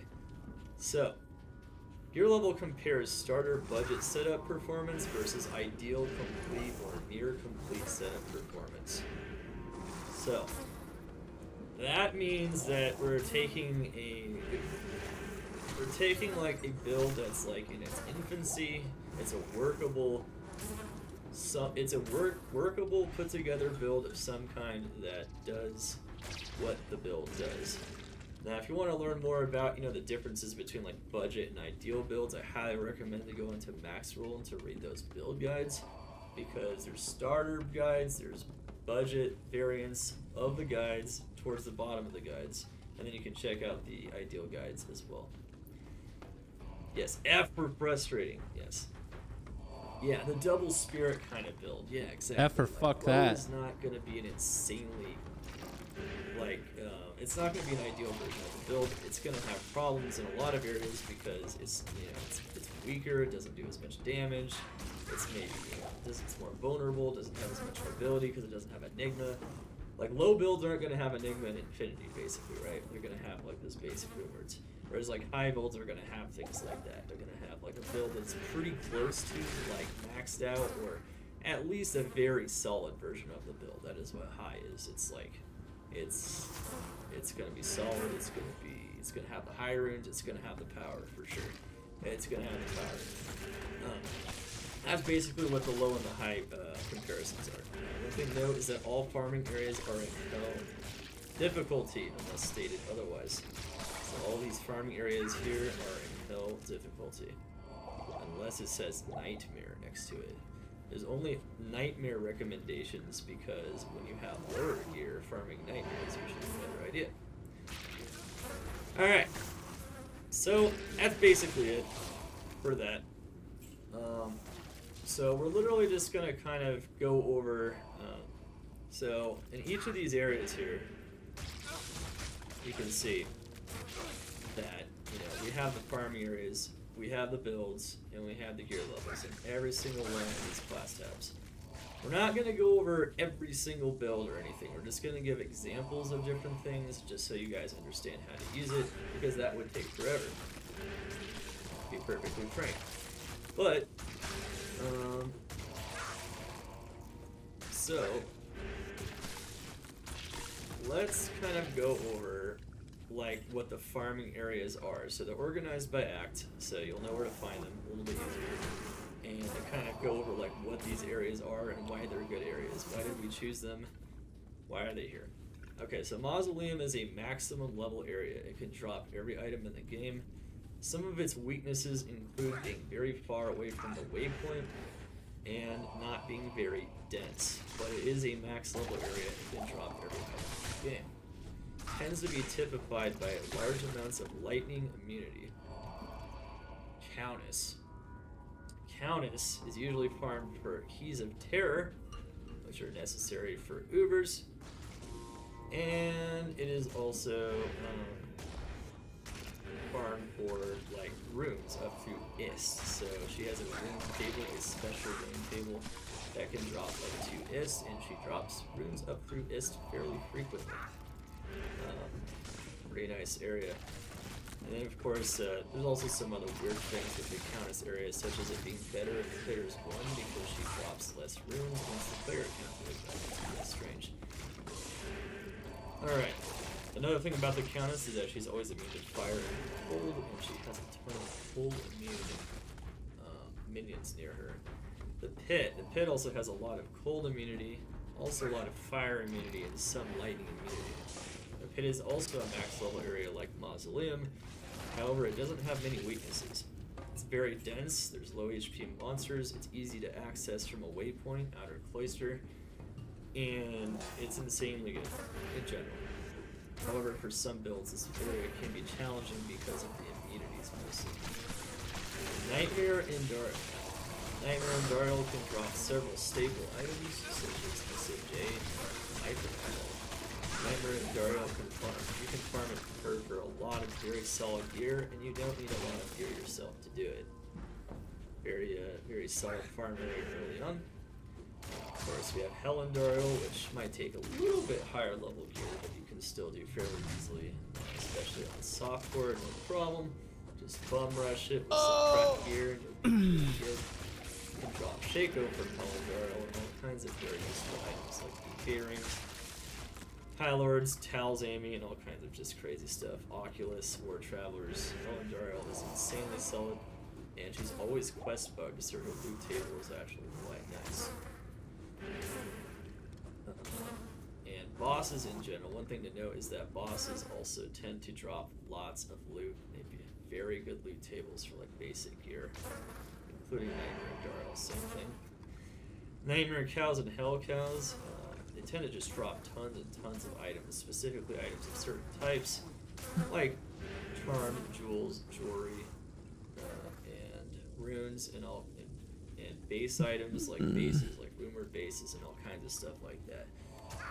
However, the bases that can be dropped by Hell Cows are usually a lot better for more endgame rewards, whereas the Nightmare Cows can drop some other ones that aren't so much, but they can, believe it or not, still drop tons of charms no matter what. Their charms are really good.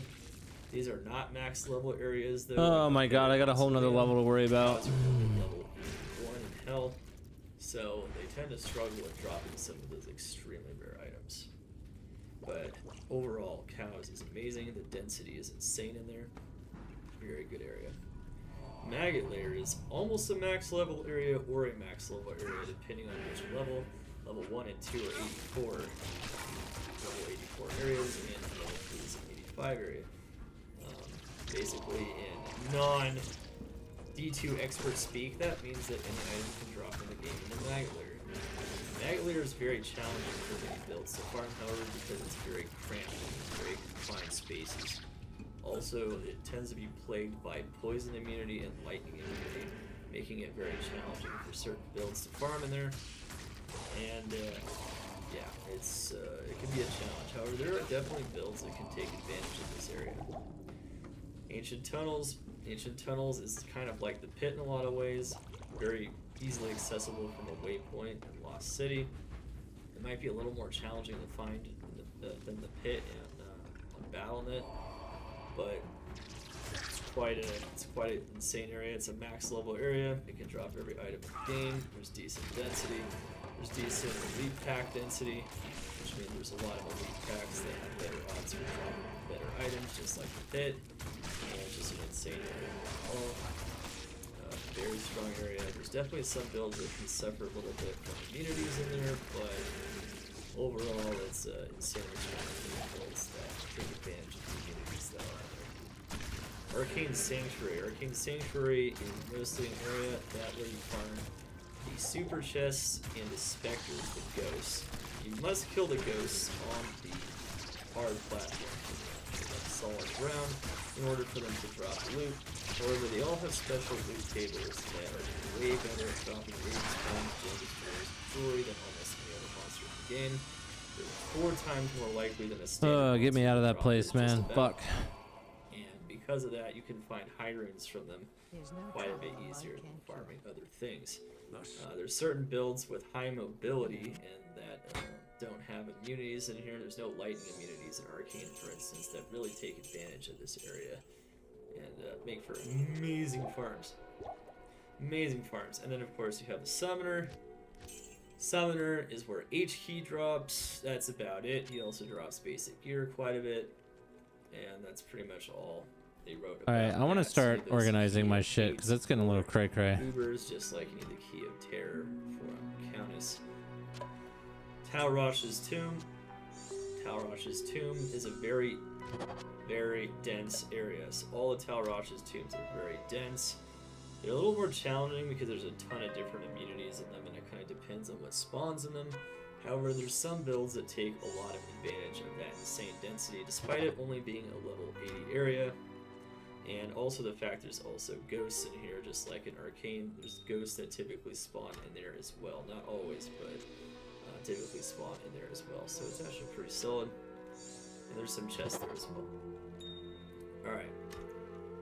And next we have Flare Jungle. Flare Jungle, the main selling point is, like with Talrosh's Tomb, it's a level 80 area, so it doesn't drop all those ultra rare items super frequently. But it is a highly, highly dense area. And there aren't many fire immunes except for the shamans, so fire builds tend to take a lot of good advantage of the density in here, killing tons of flares ultra fast and you can find a lot of stuff from them. So it's not a bad farm area for real. It's pretty good. And then we got Lower Cross. Lower Cross is notorious for its super chest, but even the random clickables in Lower Cross of Battle.net are very good. Clickables are very strong in general at dropping runes, charms, gems, jewels, and jewelry, and typically starter builds or builds that are not geared up yet take advantage of this area to try to get geared up. So it's a very good gearing area. Doesn't really make the best use of those super powerful builds, but that's about it.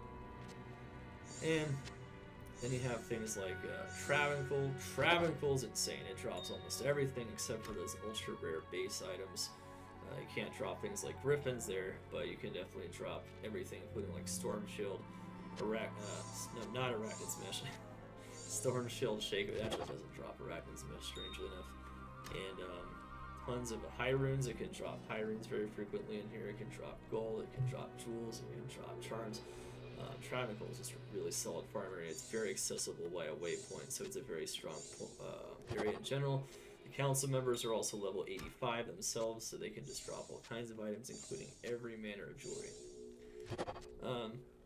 Nightmare Mephisto and Hell Mephisto. Mephisto, period, has the best loot tables for a boss that is easily accessible by a waypoint, and he's not hard to find.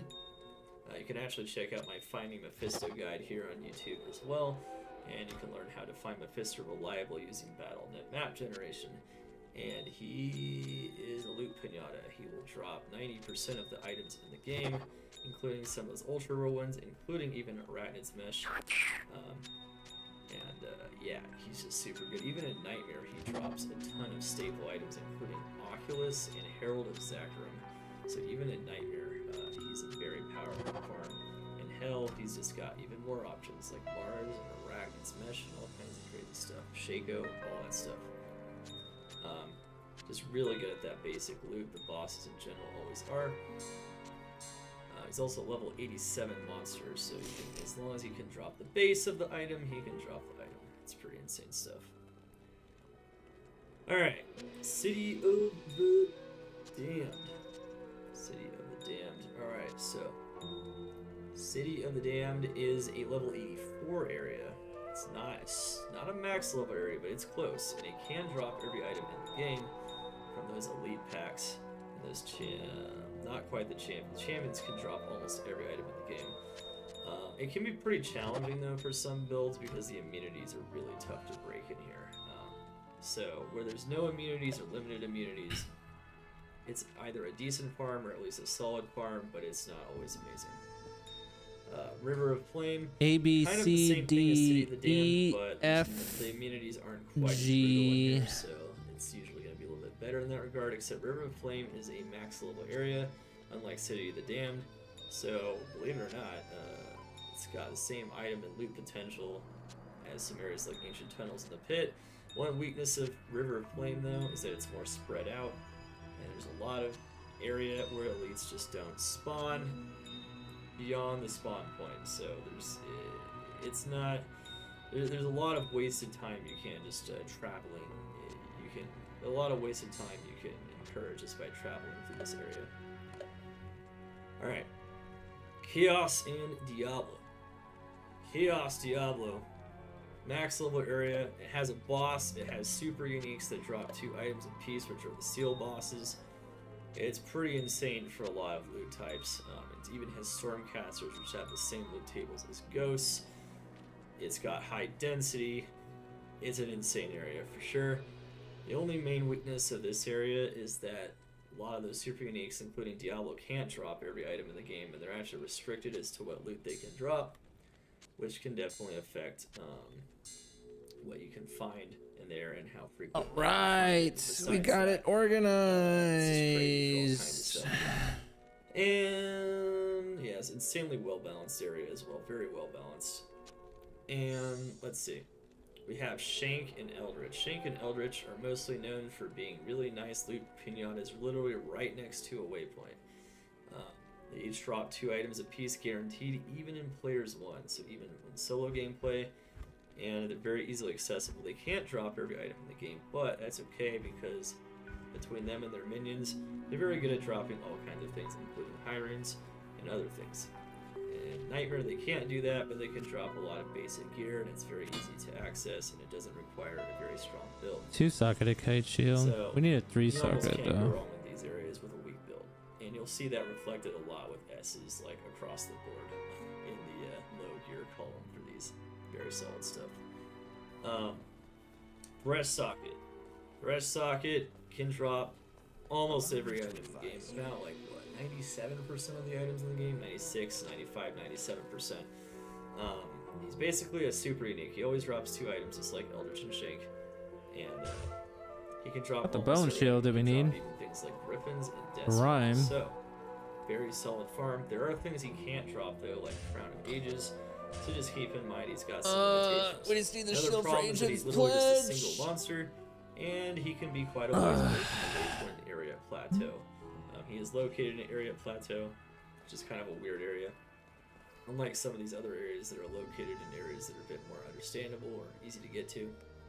And that's basically it. Oh yeah, if I didn't mention, the pit's located in Tomo Highland, which is near Outer Cloister, and the mausoleum is in the Burial Grounds, which is adjacent to the Cold Plains. It's one of those side areas.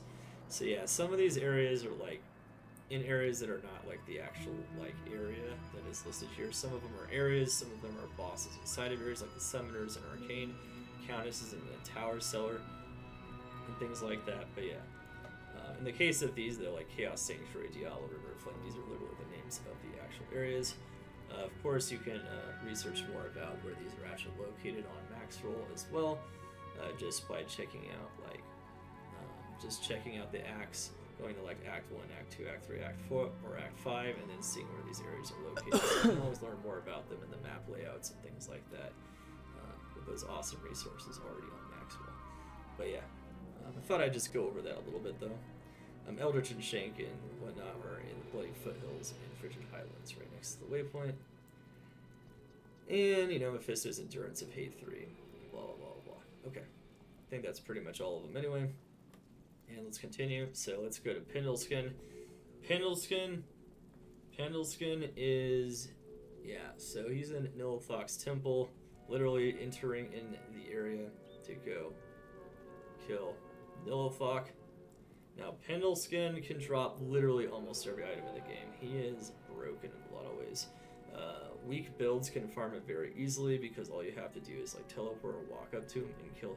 As long as you avoid taking damage from him, he's going to be solid. He can drop every item except for 3 I want items. to eat some Only one of those items is food. truly valuable, which is Arachnid's Mesh. So he can't drop Arachnid's Mesh, but he can drop everything else. Definitely want to do That includes everything eggs. with your wildest imagination. Crown of Ages, Griffins, Mingasong's Lesson, which is just an insanely rare item and valuable one. Death's Fountain, everything. So, if you've ever heard of those items before, or you want to look up their trade values, you will know. It is a nutty farm, and it doesn't take a lot to farm it. He tends to perform very well in general because of that, and he's very easily accessible from town. At all times, you can go through that red portal now. It doesn't disappear, so you can just get through that red portal every time. There's no way to screw with it by hitting the Halls of Pain warp anywhere, and or the waypoint, I should say, and it's good to go. So yeah, pretty insane stuff. Pendleskin is crazy. The only downside is that on Battle and on D2R, it might be tough to spam farm him because of the game creation limit on the amount of time you have to wait in between games. But that's why you might want to farm some things, you know, you might want to combine some farming areas in your farming route, right? Overall, though, it's a very strong area. Single player, no problem whatsoever. Halls is very underrated.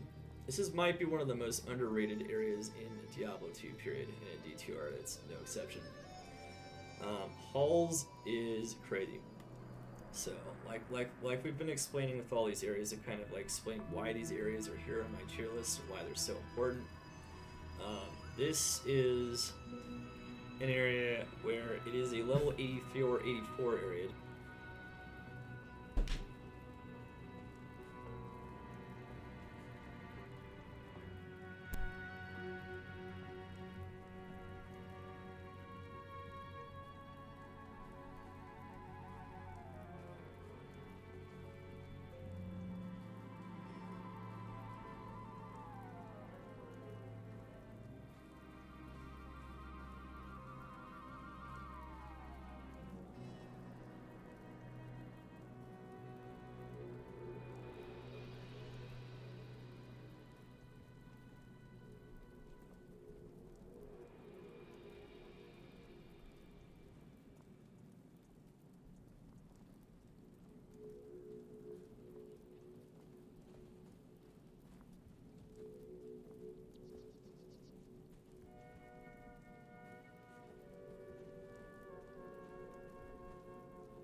we have a lot.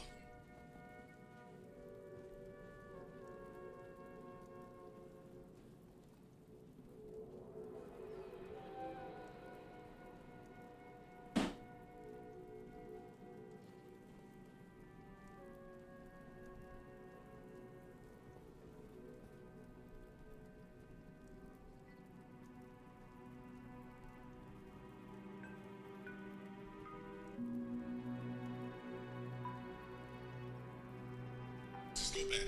This is very, very simple, but there's a flip side. So, 19 dead. 19. See, I don't think I'm back on side. Back on side. Fuck, what did I get on this?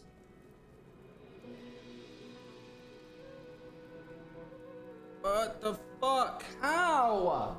How did this happen? Where?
Bullshit.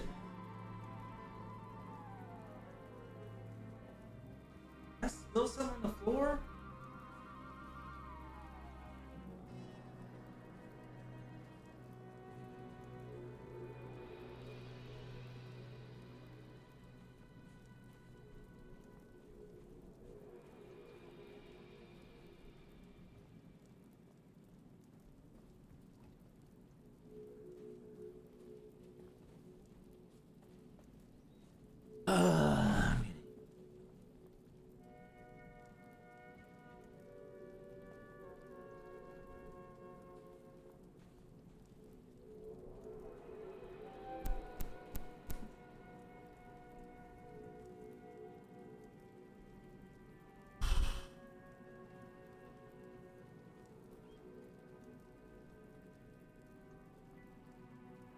Depending on if it's Vought, Pain, or Anguish. Anguish is only 83, but they can drop nearly every item in the game, or every item in the game, depending on which one.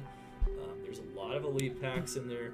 A lot of builds can kill them very easily. I just found a Griffin's Eye off of an elite as an example in the Halls of Pain, literally just a couple days ago. Didn't plan that before making this video. It's just how it is. Halls is very strong. It's not a joke. There's a lot of builds that can farm it very well. It's very dense. The density is insane, especially if you get like flayers or like carvers and some other monster types in there. And you can just like sift through it for like runes and item bases and all kinds of things. So it's pretty underrated. People usually overlook it, but it's very strong. Of course, there's Nilithok himself, which is located in the Halls of Vought, which is the final of the halls. That's probably like, honestly, the Halls of Vought might be the weakest of the halls for overall farming, except when it comes to like clippables. There's like a lot of clippables in there, just like champions and ends. And as for Nilithok, he drops the Key of Destruction, which is the final, most difficult key to get for the Uber bosses, because he's in a dangerous area. He uses Corpse Explosion. He's a very dangerous monster. Strangely enough, though, Nilithok himself can drop every item in the game, and the minions around him can also drop tons of items. So you can actually farm him somewhat for items, not just for D keys. People do sleep on this a little bit as well. He is dangerous though, which means a lot of builds, especially without gear, really struggle farming him. So it's a bit of a problem. And even though he can drop every item in the game, they're usually gold piles, so his odds aren't insanely great. Drifter Cavern. Drifter Cavern is a level 84 area. That is a side area in the Glacial Trail. Very, very good farming area. It's a very nice, neat little area. It always has different spawns, but there's a lot of builds that can farm it very nicely, as long as they can access it without too much trouble with through like teleporting and traveling to it and whatnot. Alright. It's actually very strong. So as an 84 area, you have to follow like 85 areas and max level area in Diablo 2. 84 is near max level. A near max level area can still drop every item in the game just from an elite act, like, you know, Red Spawn and Fowler or something. So, you know, that monster plus his minions could drop every item in the game. In an area like that, or in the halls, except for Anguish, where nearly every item can be dropped by the elite packs. So, Worldstone Throne. This is my favorite max level area to farm in Diablo 2. It's very dangerous. It's very, very dangerous. So, this one is my favorite area, but it is a max level area. It can drop every item in the game. It's very well balanced, but it's very varied. The spawns are always different. There's every manner of immunity in here, depending on what spawns, which makes it kind of a mixed bag. That does mean that certain builds do respond to this a little bit better, especially if they have things like Infinity and things like magic damage, which makes you just be able to kill everything.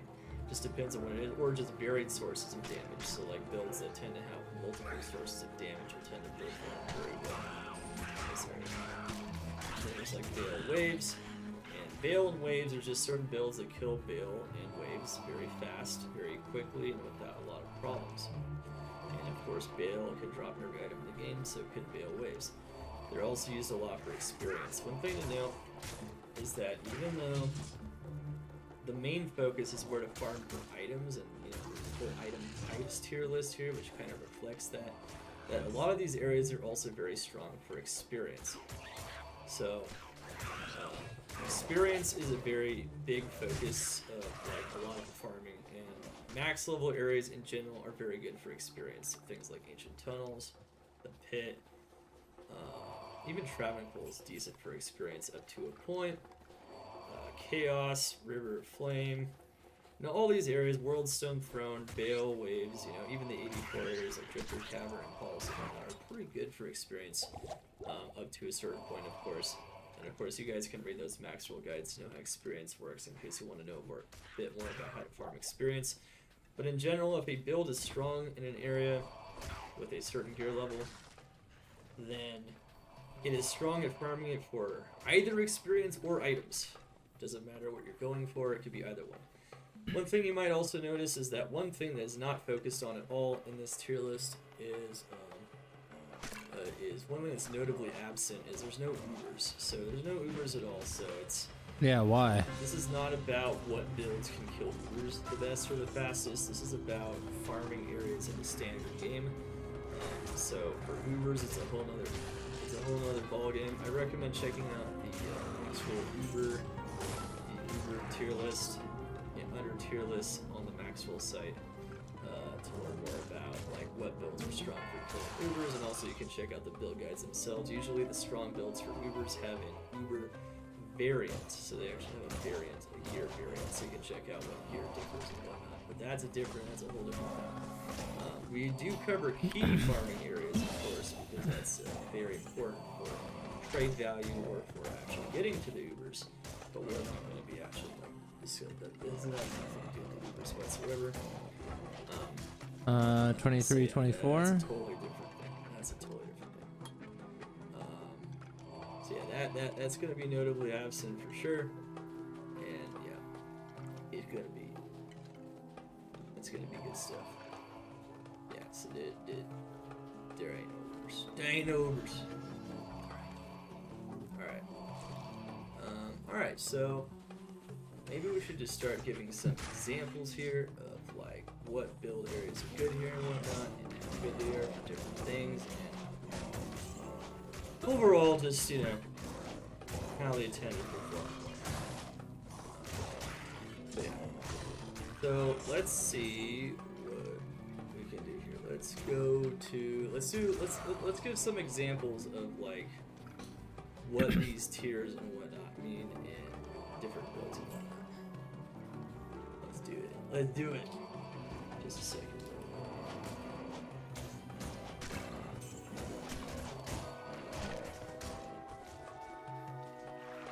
Yeah.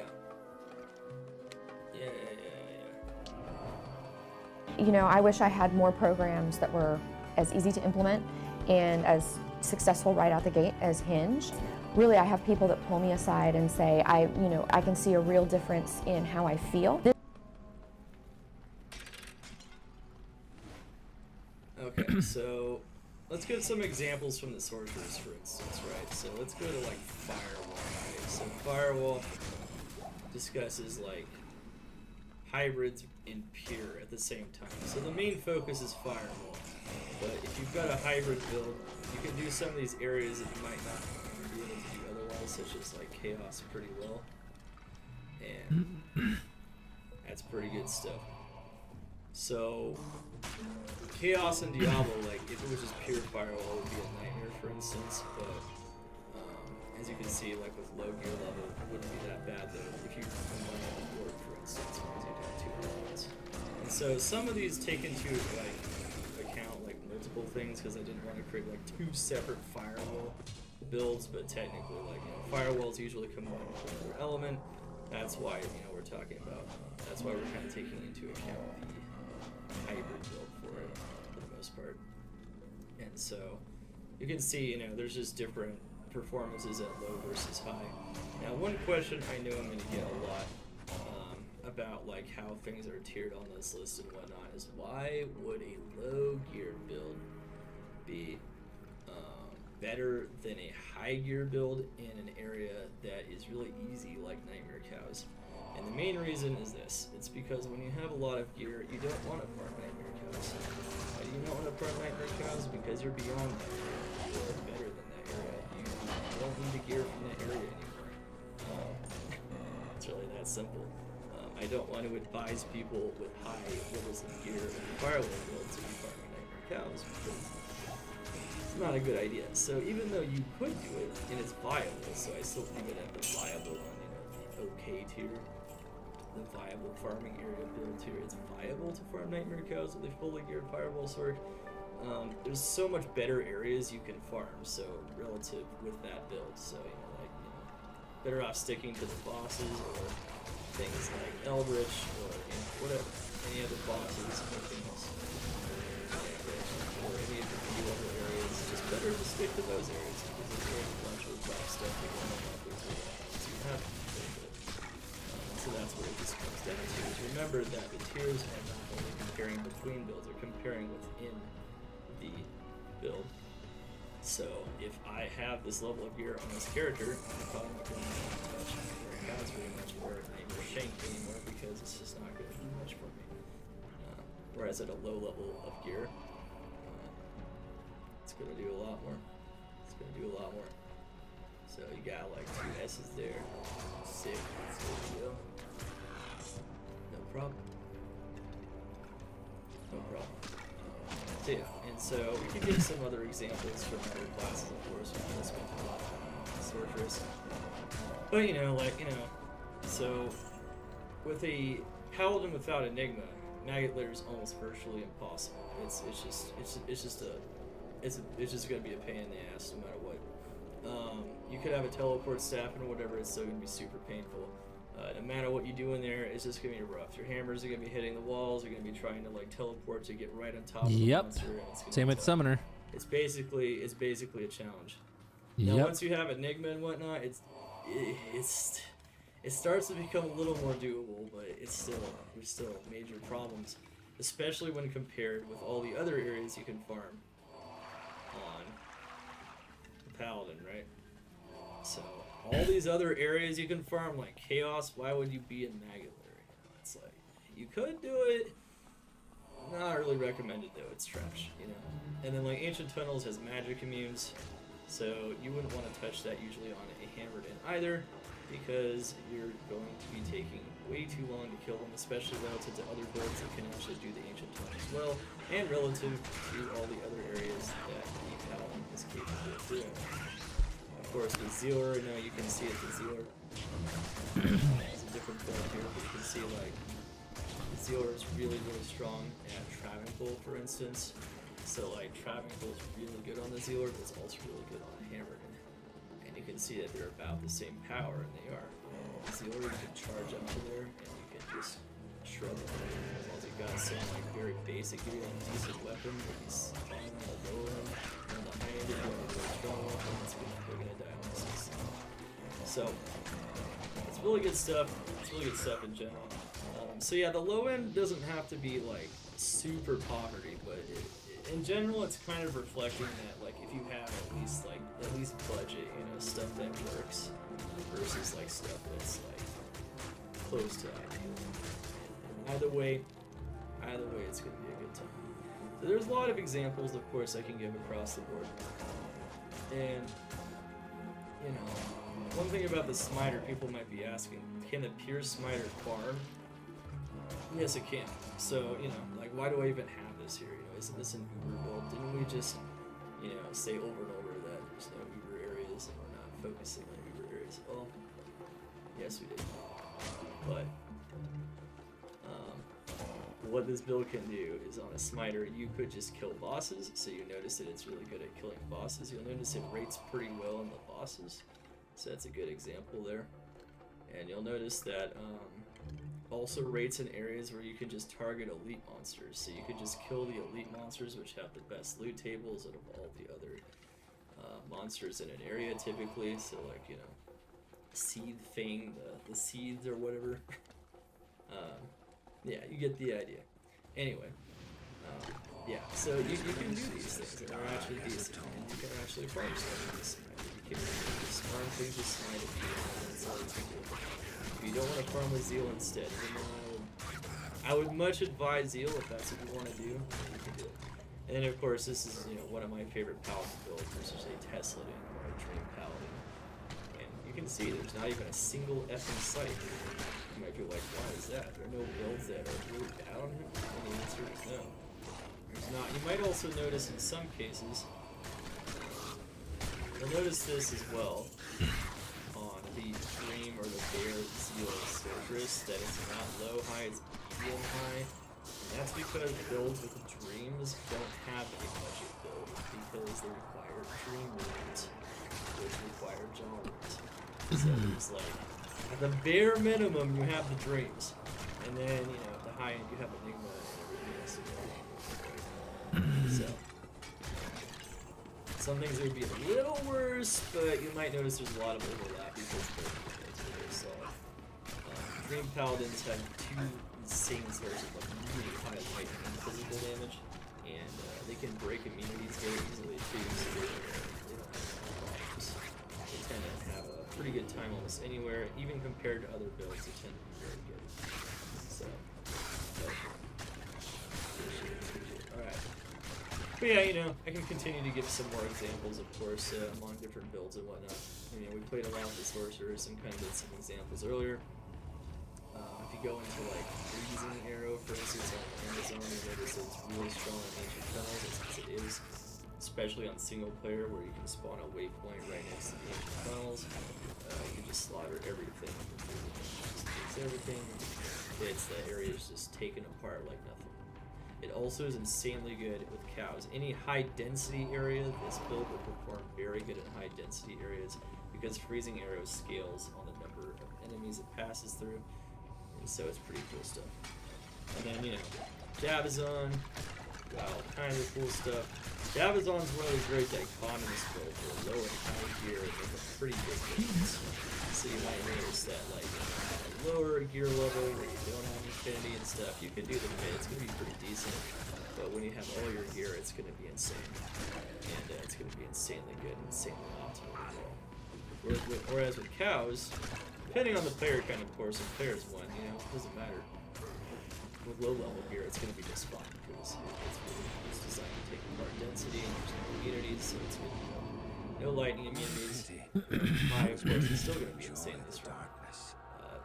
In some cases, you actually get like double S because it's just insanely strong no matter what, at low or high. So it's just going to be insanely strong in that area. And in Chaos, there's a pretty big difference between a geared Lightning Fury Amazon and a not geared one. You'll see that there's a ton of lightning resistance in Chaos, but once you have Conviction Orb from Infinity and Griffin's Eye and things like that, it's just gonna shred that place like nothing. And it's kind of similar with World Stone as well. So you'll see that there's a lot of good comparisons you can make. You can make the comparisons between low and high on any build.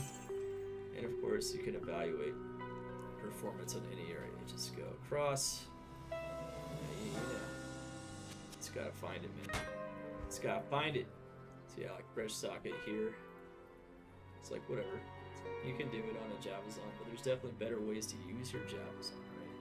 So there's even Eldritch might be a better way to use the Javazon because there's more minions surrounding Eldritch, whereas Thresh Socket is a isolated monster. And things of that nature, so you can actually find stuff a bit better. And so, like, Arcane becomes insanely good with teleport and things like that, and it's decent even without it. And you can kind of see what your strong areas are in general. Anything kind of green and above in general is, like, pretty solid, and even, like, things that are, like, yellow or, it's not too bad. So the color coding is really nice, good stuff, you can always find what you're looking for. And then you got Bone Spear.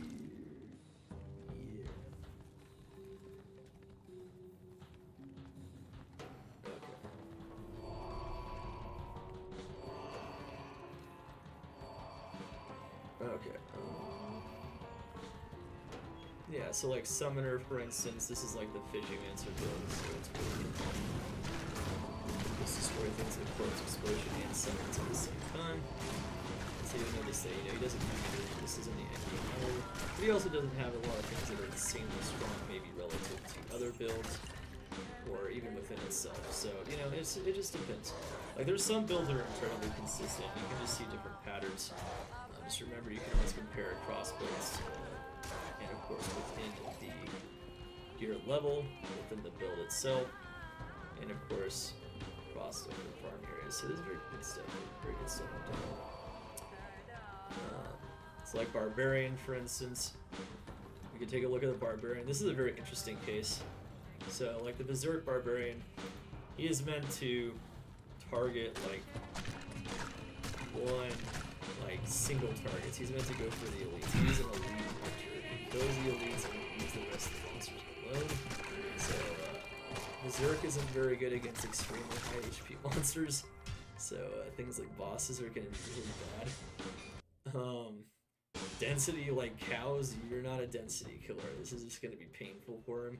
And it just reflects kind of what you should avoid and whatnot. And then of course you can see, if anyone knows anything about the Berserk Barb, you'll know that he's also known as the Pit Zerker. He lives in the pit once he gets Enigma. He's a beast. Just pops those elites and pops them for additional items. Item find. You can clear chaos very fast just by popping those super uniques and isolating them with Howl, etc. And one thing to note is that different builds have different strengths, right? And so different builds are meant to be played in different ways, and the play style of the build definitely reflects on the rankings of the areas that it should be farming, or the areas that it can farm. It definitely reflects its area rankings. So the Berserk Barbarian is meant to target elites. It reflects like what areas are going to be good for that, including areas like max level areas are going to tend to be very good, because usually you're using them to hunt those super ultra rare items. So it just depends. It depends. The playstyle of the build is definitely very important. Definitely very important. And also, some builds focus more on magic finds, some builds focus more on density, but all that is kind of reflected in the tiered information here. So all that is like knowledge I have open here, and I'm just like putting it down on the page.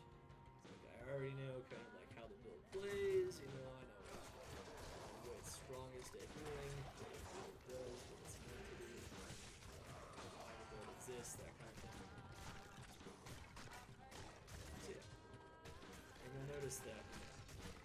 is really good. You can farm in for keys very easily. You can isolate it very easily with this build. So yeah, Berserk Barbarian is very strong. And he has a lot of really good keys. Some builds have a lot. Second worst place for me to be. I think this way is easy. Hopefully we get lucky.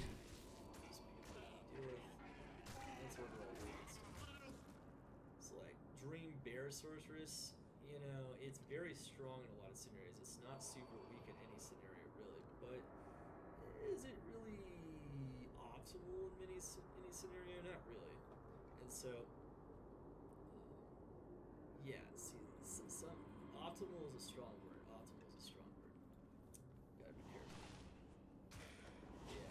Anyway. Oh, Rune. You can give some more examples from like Druid. So Druid actually has more builds than some other builds. Or some other classes, I should say. Because Druid's got a lot of stuff going on. There's just a lot of stuff going on. And yeah, you'll notice that, you know, there's the physical and ghosts in the Arcane Sanctuary versus a Wind Druid that primarily has physical damage to ghosts that are highly attack resistant. That's good. So, like, there's a lot of examples I can give here. There's a lot of good examples. Man, I wish I had CE right now. I want to emphasize that the reason why low build, I would say, is a better idea. It's more optimal or ideal to farm Nightmare Shank versus low builds because you don't want to farm that area. Or it's a waste of the high build's power. It's a waste of the well-geared build's power to do that. So that's why that's the case. So that's why I include those nightmare areas because I realize that a lot of the community wants to know. Well, I can't enter hell. I'm not entering hell, or I don't have gear for it. Where do I farm? These are the strong nightmare areas. The nightmare areas that are listed here are all the strong ones. These are the ones that are most likely to give you return on nightmare. So it's good to know how to do this. But yeah, good stuff. And then you can see like rabies is pretty much like, you know, designed for cows. And it's good at like, you know, select areas. And, you know, rabies tends to struggle when there's not high density and other things, right? So rabies is pretty bad almost everywhere else. So like, you can play the build, but at least they'll know where it's good, right? You'll know what you can do with it, right? And so even if you want to try out some weird stuff, you can likely try some of these things. Let me know what you guys think. Of course, when you try out these builds, let me know what you find in these areas. Always explain. But yeah, just one final class, just gonna show up the assassin real quick here. Just gonna do some examples from the assassin. So, the assassin, insanely good in the hit, even for the weapon. It's got multiple sources of damage, so you can deal with the immunities even without tons of gear. But once you get geared up, it's gonna be really solid. And of course, Lightning Sentry Assassin is, in my opinion, like the strongest Nullify farmer in the game because you can use Craft Shadows and just absolutely eviscerate this. So you don't have to worry about Nullify's approach explosion too much as well because of that as well. So yeah, I mean it's really good stuff indeed. Really good stuff. Please be here. So you can compare all kinds of things. Remember that, you know, I talked It's not. about immunities in certain areas and I talked about certain qualities in certain areas.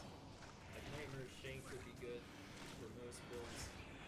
But as you probably remember from the build, it's a really bad idea. It's because we're all building. So immunities definitely factor into it. You know, the ease of getting to it with different levels of builds.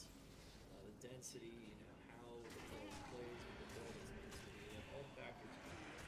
Basically like an overall ranking. Each of these squares here is like an overall ranking of where you can it relative to everything else. Like it takes into account how other builds perform in the area, it takes into account how the same build performs in other areas, and it takes into account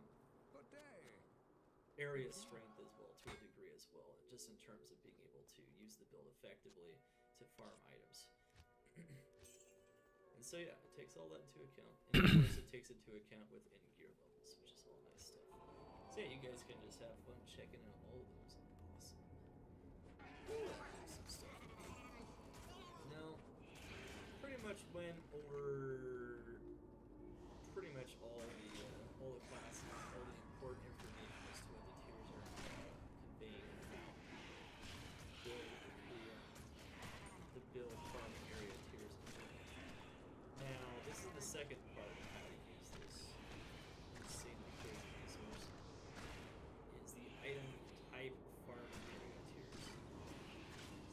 say this is the most important thing of all, because without this, you might know what your build is strong at farming, but you might think, oh, why would I farm this area over this area?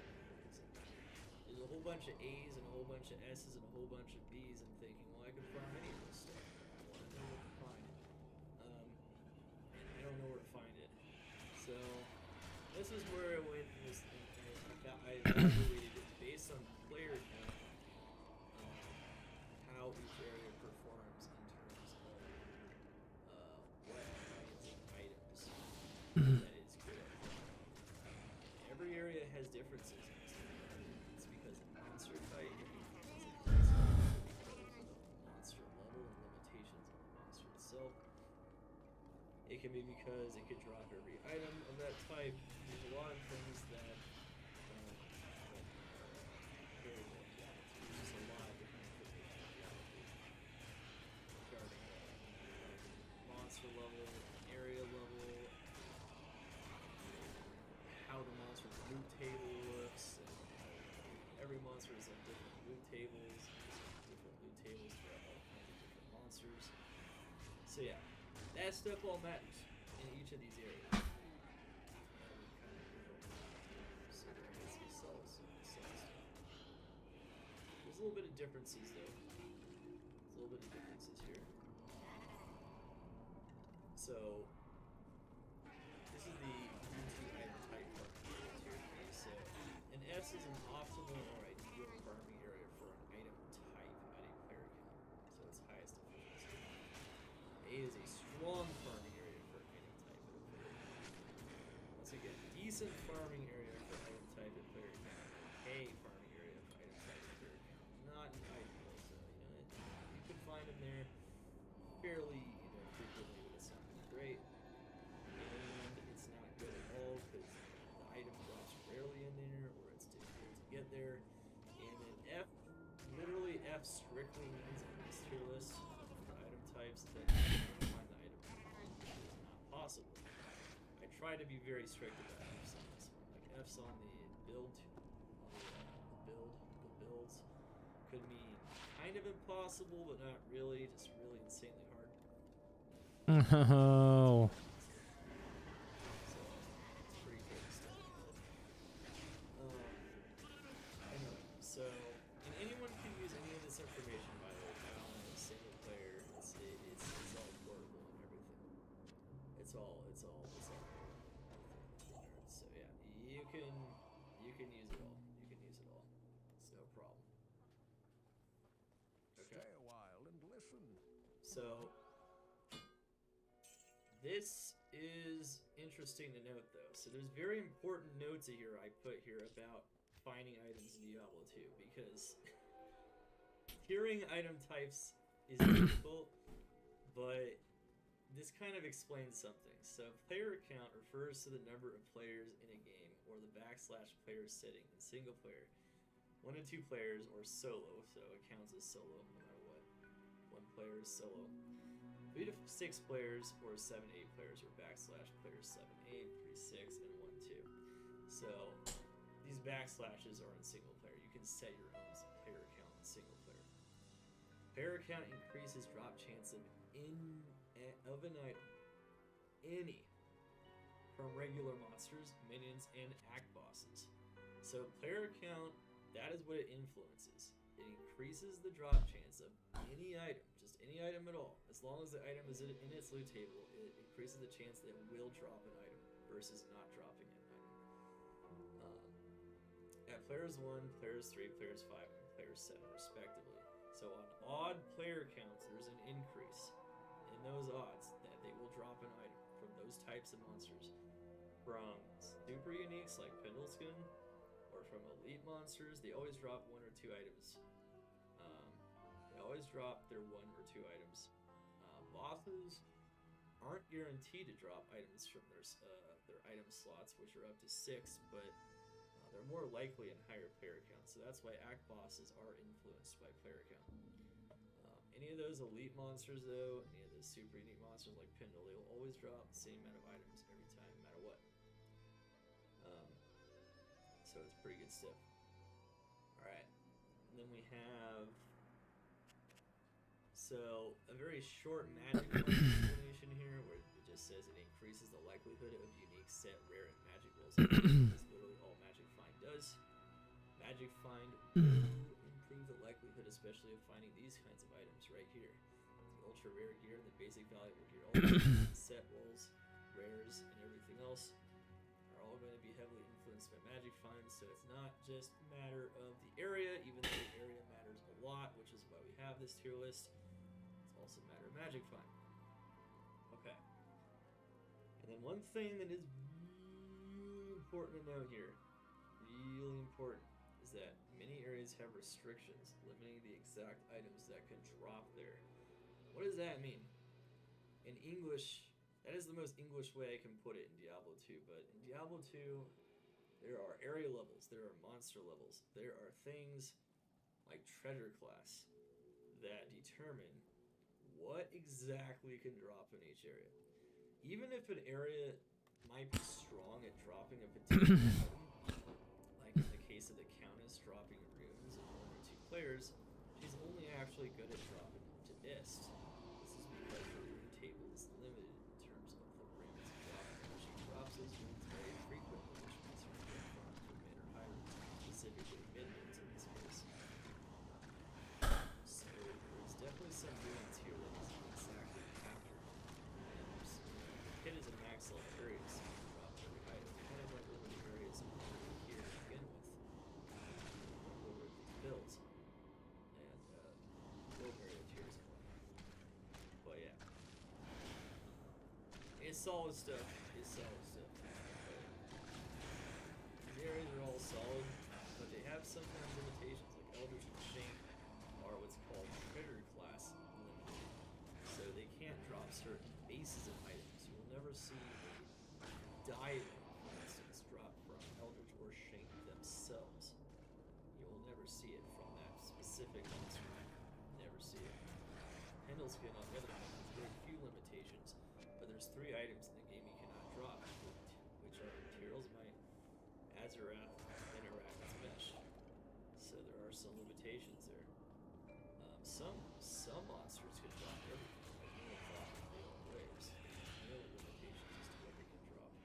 So it just depends. There's some areas like Travancore, which are also treasure class capped. And they're also monster level 85, which means they can't drop Arachnid's Mesh, but they also can't drop things like Griffins or Death's Fathom or Despa, because they can't drop the bases from these items.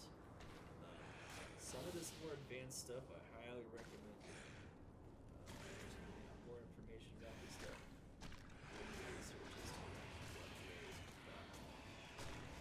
Some of the more detailed posts coming soon on Maxwell about like some of these farming areas we go more into detail as to like doing. But suffice to say that if you have a max or near max level area, you almost don't have to worry about what it can drop. Bosses have things like monster level restrictions that are pretty clear, especially if they're a nightmare. There's all kinds of things they can drop, because they're very limited in terms of what they can drop versus Hell. Bosses like Helen Dariel can't even drop Mars Kaleidoscope. Can't even drop Dariel's visage. Her own visage, she can't drop it. It's because of limitations on her monster level, things like that. So, these are things that are important to be aware of. So, now the guard ability, I can't find my Arachnid's Mesh from Helidariel. You said it was an S tier for basic valuable gear. That is a basic valuable piece of gear, and it's true, it is. And even though Helidariel drops all kinds of amazing basic valuable gear at a very high rate, and she's very good at dropping it, she can't drop it all. And that doesn't mean it shouldn't be S tier. It just means that there's still limitations. So, there's still limitations. That's all that means. She can be very good at dropping this kind of item. That doesn't mean she drops them all. So that's the disclaimer here. It's just I'm perfectly aware. You cannot get every item from every single person, every single monster. Even if it's good at dropping these kinds of items, there are limitations. Alright. So, all farming areas are in hell difficulty unless they otherwise, just like in the previous one. And we already kind of went over in the previous one why the farming areas exist and why there's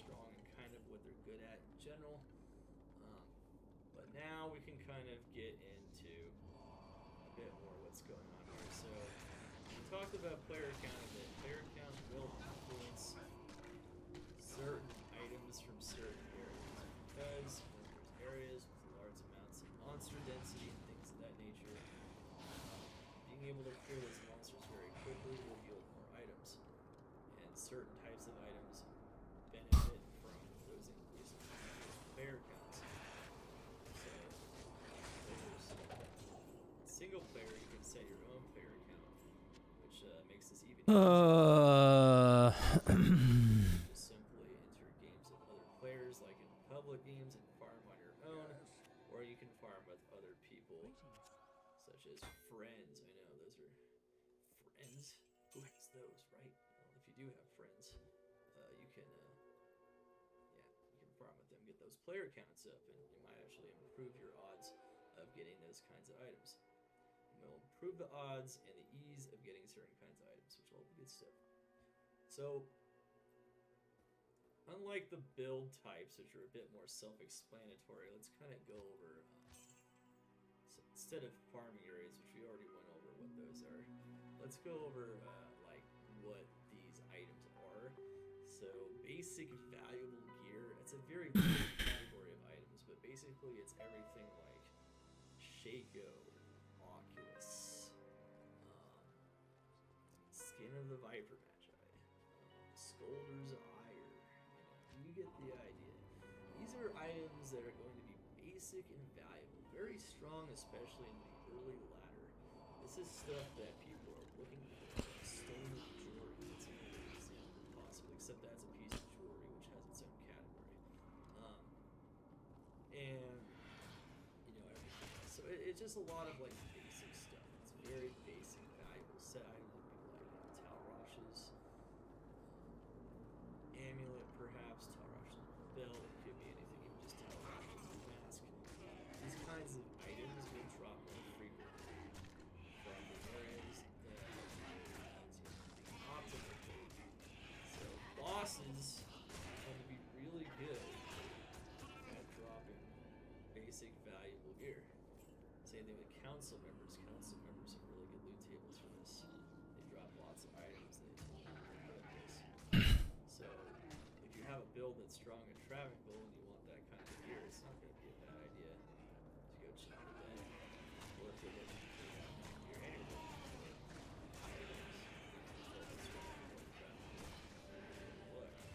good trade value abounds.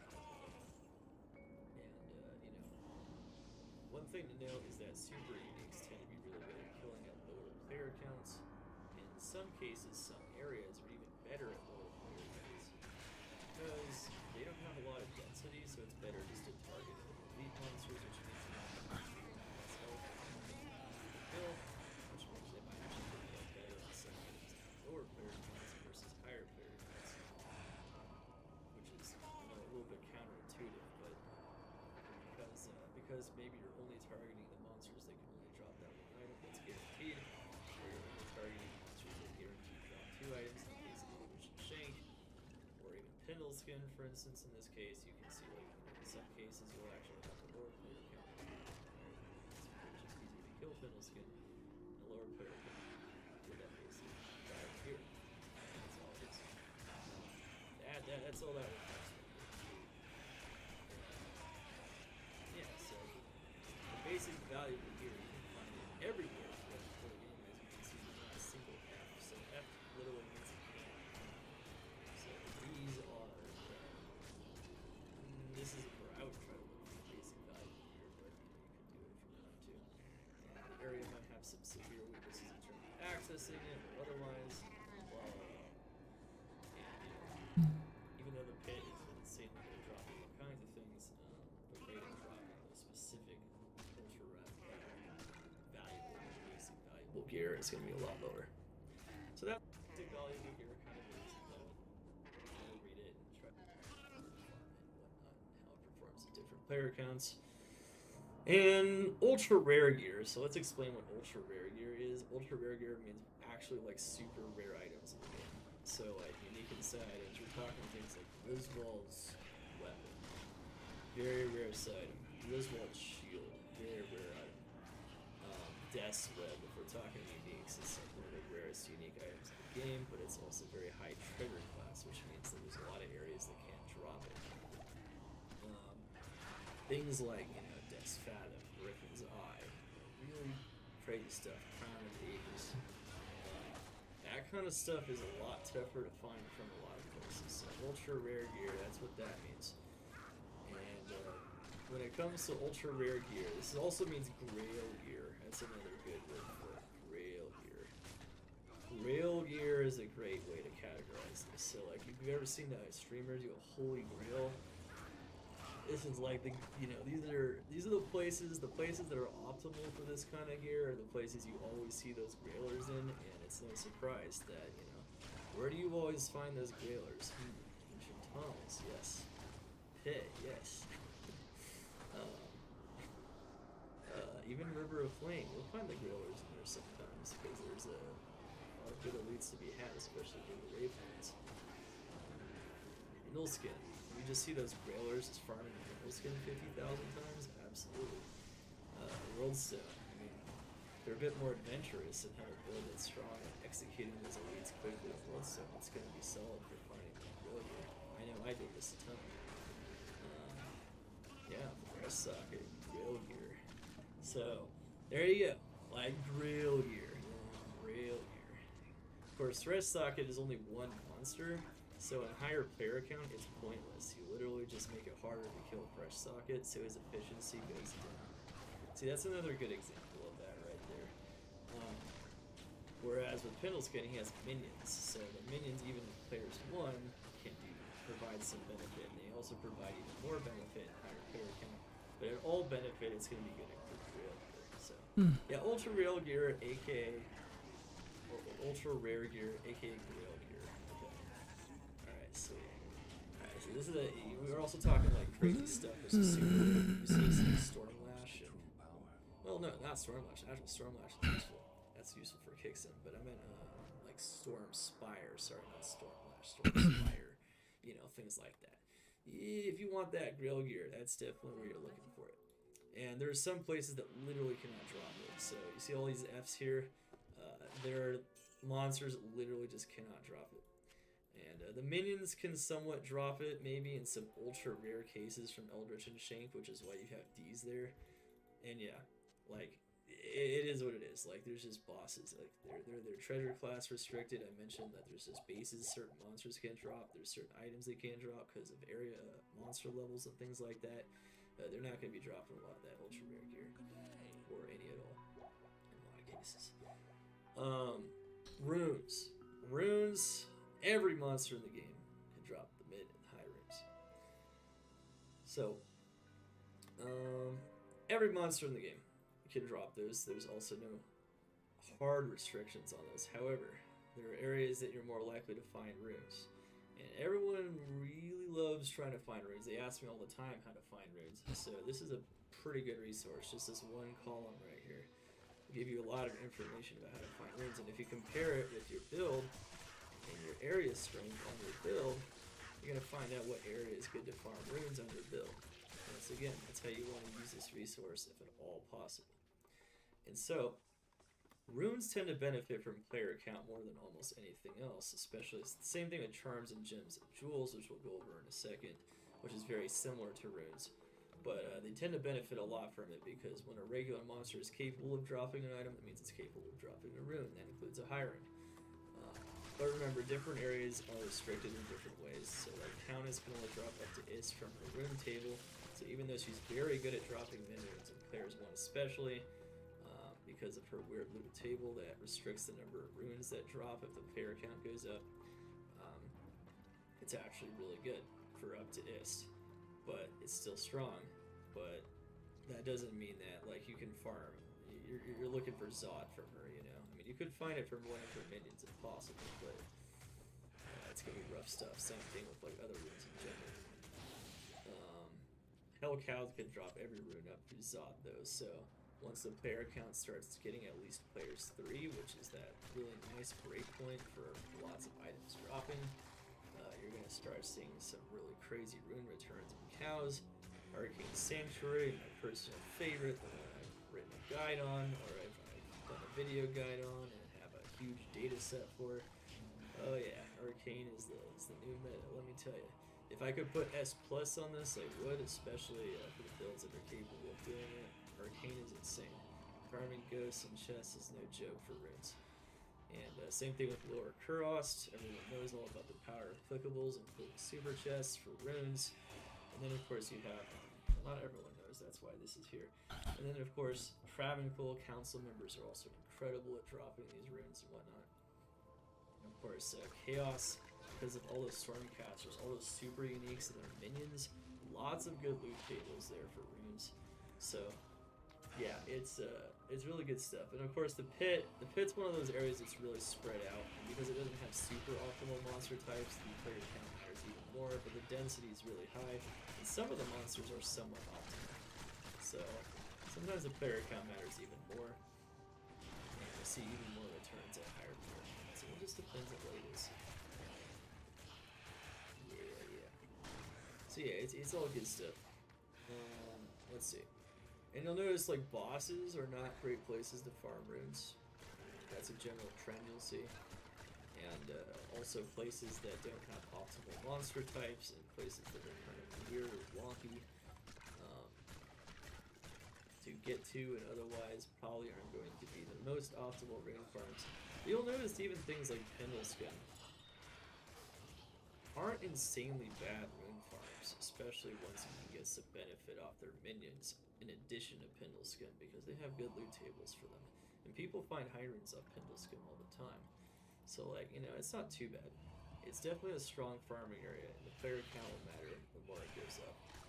Super uniques themselves are actually, even if players won, are an okay farming area for runes. So if you're stuck in solo land, you'll notice that your options are limited for runes, because in solo land, runes don't drop as nearly as often as in higher player count.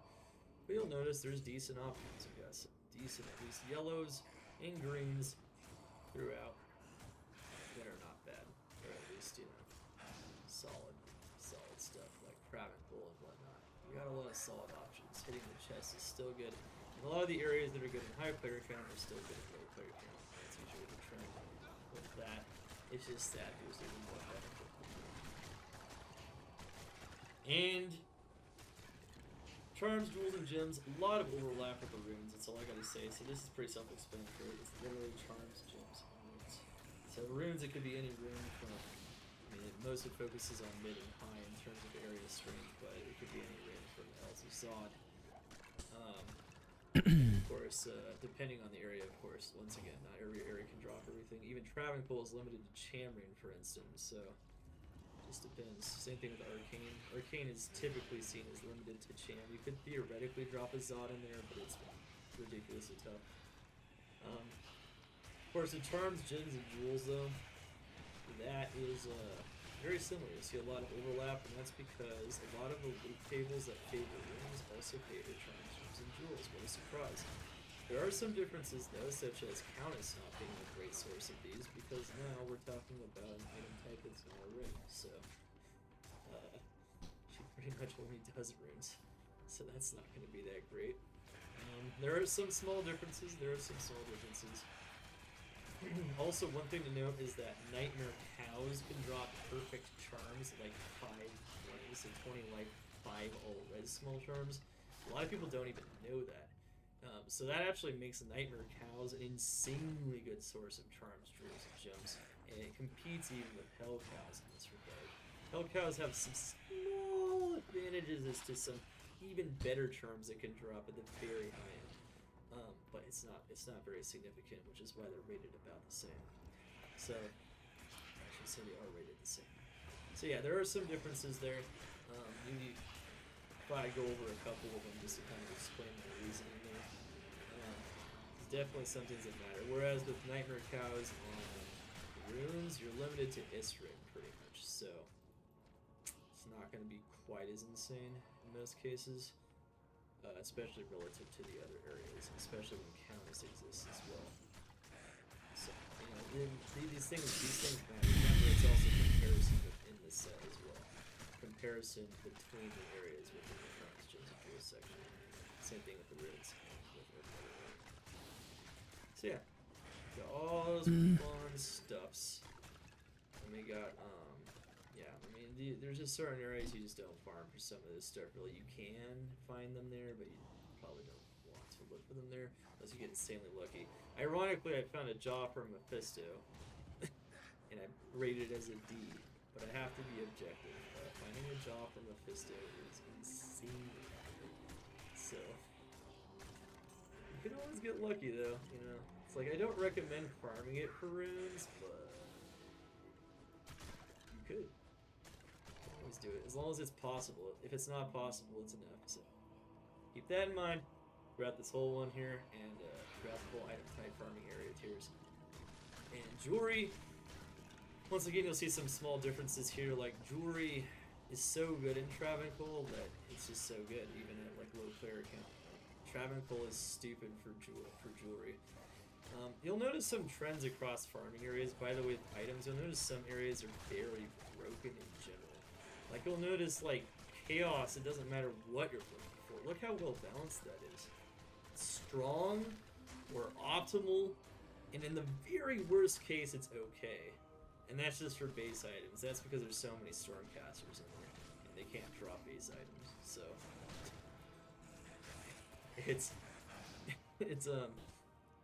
it limits its ability to be super strong, especially at players 1. But you'll notice that some areas, like Travancore, the only thing it doesn't drop is ultra rare gear, except for like things like Metal Grid and Wisp Projector, because it can drop ultra rare jewelry and things like that.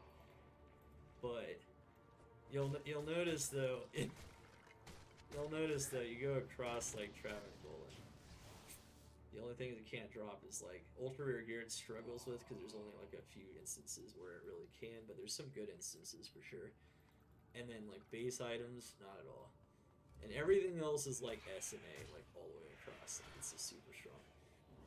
And like, you know, Worldstone, very balanced area. Worldstone's only B and A all the way across, so as long as you have a build that's strong at farming it, you're set to go. Chaos is insanely broken. Like, Chaos is just like super strong. So yeah, you can kind of see this. There's some areas that are like, oh, I'm getting tired, which is good. Or when you're trying to farm, it's just a good area. It's overall. And you can kind of compare the areas in all kinds of metrics. You can see that like ultra rare gear mausoleums, you know, it's not bad. It still suffers from the fact that it's not as close or as accessible as other of the max level areas. But then you'll notice that almost everything else mausoleum is bad, except when it comes to base items. Because base items are, you can farm racks. So, for instance, the player count is irrelevant. You'll notice that it's A tier across the board. Why? Because there's racks in it. You can farm the racks, the weapon racks, and the armor racks. There's a lot of them in the mausoleum. There's a lot of them in the Trust. And you can farm them for very good bases. And so it just depends on what you're looking for, of course. So. You can always find items in there and whatnot. And yeah, so yeah, jewelry is a little different because Trav actually specializes in jewelry, even though it's insane for runes and charms and things like that. Jewelry is insane in there. And then, yeah, I mean, there's just certain specialties and whatnot, and you can kind of see a bit of the differences. You'll notice that, like, it's all about player count for some of these items, because some of these items are kind of like meh in here otherwise, until you get the player count up, and then it's decent, or it's strong enough. Especially considering maybe there's like super uniques and things like that in there. This will be good for Diablo. So yeah, basically trying to give you guys like some insight into my my thinking in a lot of ways here. And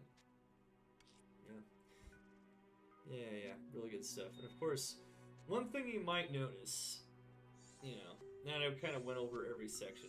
And base items, by the way, are like white ethereal socket items. So basically rune word bases, these kinds of things, right?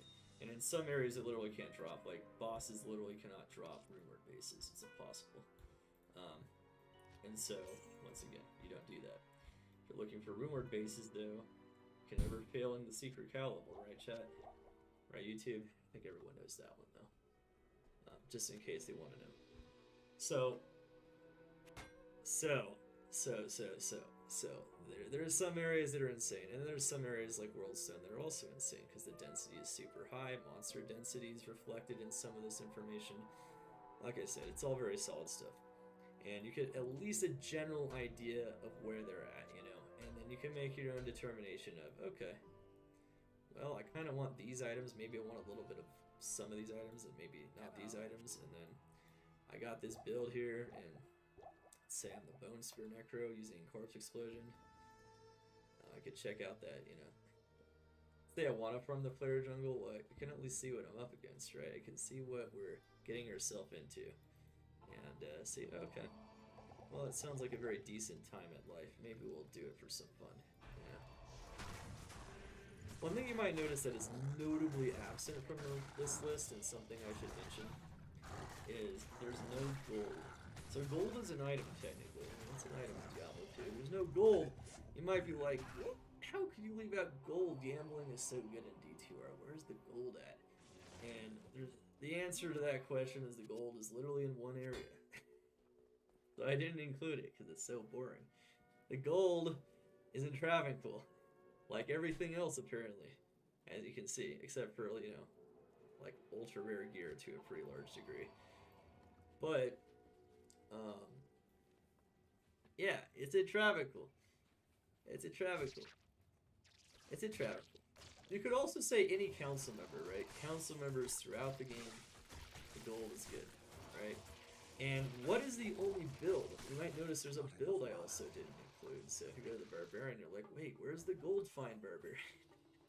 It's because the gold find Barbarian, here's what it would look like if I made a gold find Barbarian. I'd put it over here, and I would have S's in Travancore, and guess what would be everywhere else? F. You guessed it, F's. So I didn't really feel like that'd be very good to include there. Just, you know, you do know there's other builds that are highly specialized, alright? So there are other builds in Diablo 2 that are highly specialized. They're so specialized, and gold is such a highly specialized thing that you don't need to worry about it.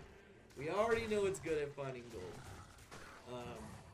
You could argue that there are other builds that can kill Travancore and can find that gold, but you get the idea. The gold's going to be in Travancore, and the gold find Barbarian is only going to farm Travancore. Okay, so yeah, there are some builds that are notably absent here that deal with like gambling. Once again, there's no Ubers, and there's not really focus on gambling. It's all focused on farming items of different types with builds that are strong in different areas, or at least decent, and to avoid those areas if possible, unless you want a challenge, that are not.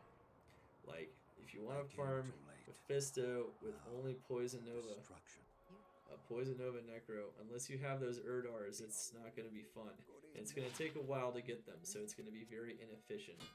So overall, this is meant to try to increase recovery. the most use out of your time overall across the board. So you can see farming in Dario, which has an incredible amount of poison resistance on a Poison Nova Necro, might be kind of painful. So painful, in fact, I don't recommend it whatsoever. Ooh. So yeah, you can kind of see, like, this is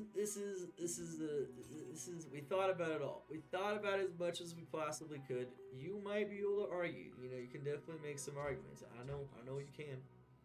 That, you know, there might be some small differences, but let me know once again. Attack creating poison damage.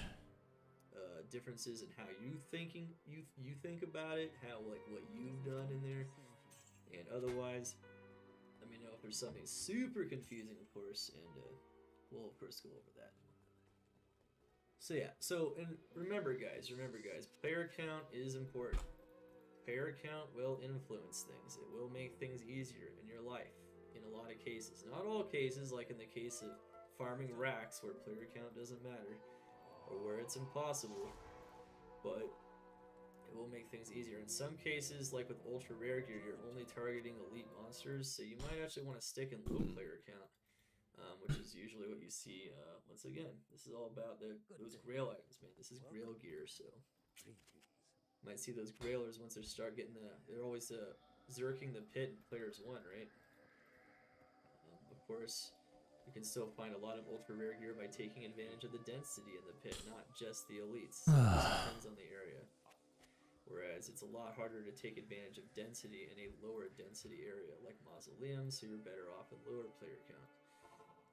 There's just a lot of stuff to take into consideration. However, I try to do my very best for you guys to take as much into consideration as possible when making this, so that this information is more easily digestible. All you gotta do is look at the colors and go, you know, you gotta know what your build is too, and you gotta know what you want to find. But that's all you gotta know. That's all you gotta know. All right, so what we got here. All right, so yeah, so we all know what this is all meant to do now. Let's go back to where we started. I kind of went over kind of like what the areas are and some of their like strengths, weaknesses, and qualities. I didn't go over everything, of course. There's a lot more things that are taken into account, like the fact that Nilithal can be immune to almost any element except for magic. And these things definitely affect, you know, how I rate different builds and their performance on things like that. There's always more stuff I can go over. But yeah. Pretty crazy, right, guys? Pretty crazy. And I really hope the D2 community enjoys this. Anyway, let's go into all these beautiful, awesome colors. Let's go into... Imagine if you forgot to click record. I did. This video's bordering on 2 hours now. Alright, so let's do a Q&A. Let's go a Q&A, guys. So Q&A. So oh yes, people keep asking about Orb and Meteor. By the way, this is a build. Meteor is actually listed here as a specific hybrid build on the Sorceress. Remember to use a scroll bar, so there's definitely things hidden around. How did you log in? I am not currently playing the game at this very second, but I logged in earlier. Does chaos farming imply only seal popping? Alright, so seal popping is a farming method, not really a farming area. So when we make those area farming guides on Maxwell, which will get really nitty gritty into how areas are optimally farmed, seal popping is one of the optimal farming methods in Chaos, arguably one of the best ones, if not the best one, especially if you're looking just for runes and item bases and things of that nature. These tiers assume that the build is farming the area itself for the most part. Seal popping really is just a matter of getting high mobility and popping seals and being able to kill the super uniques. Being able to kill the super uniques, though, is a factor in seal popping, though. So seal popping is somewhat reflected in these tiers, but it's hard to get it both ways. I mean, I could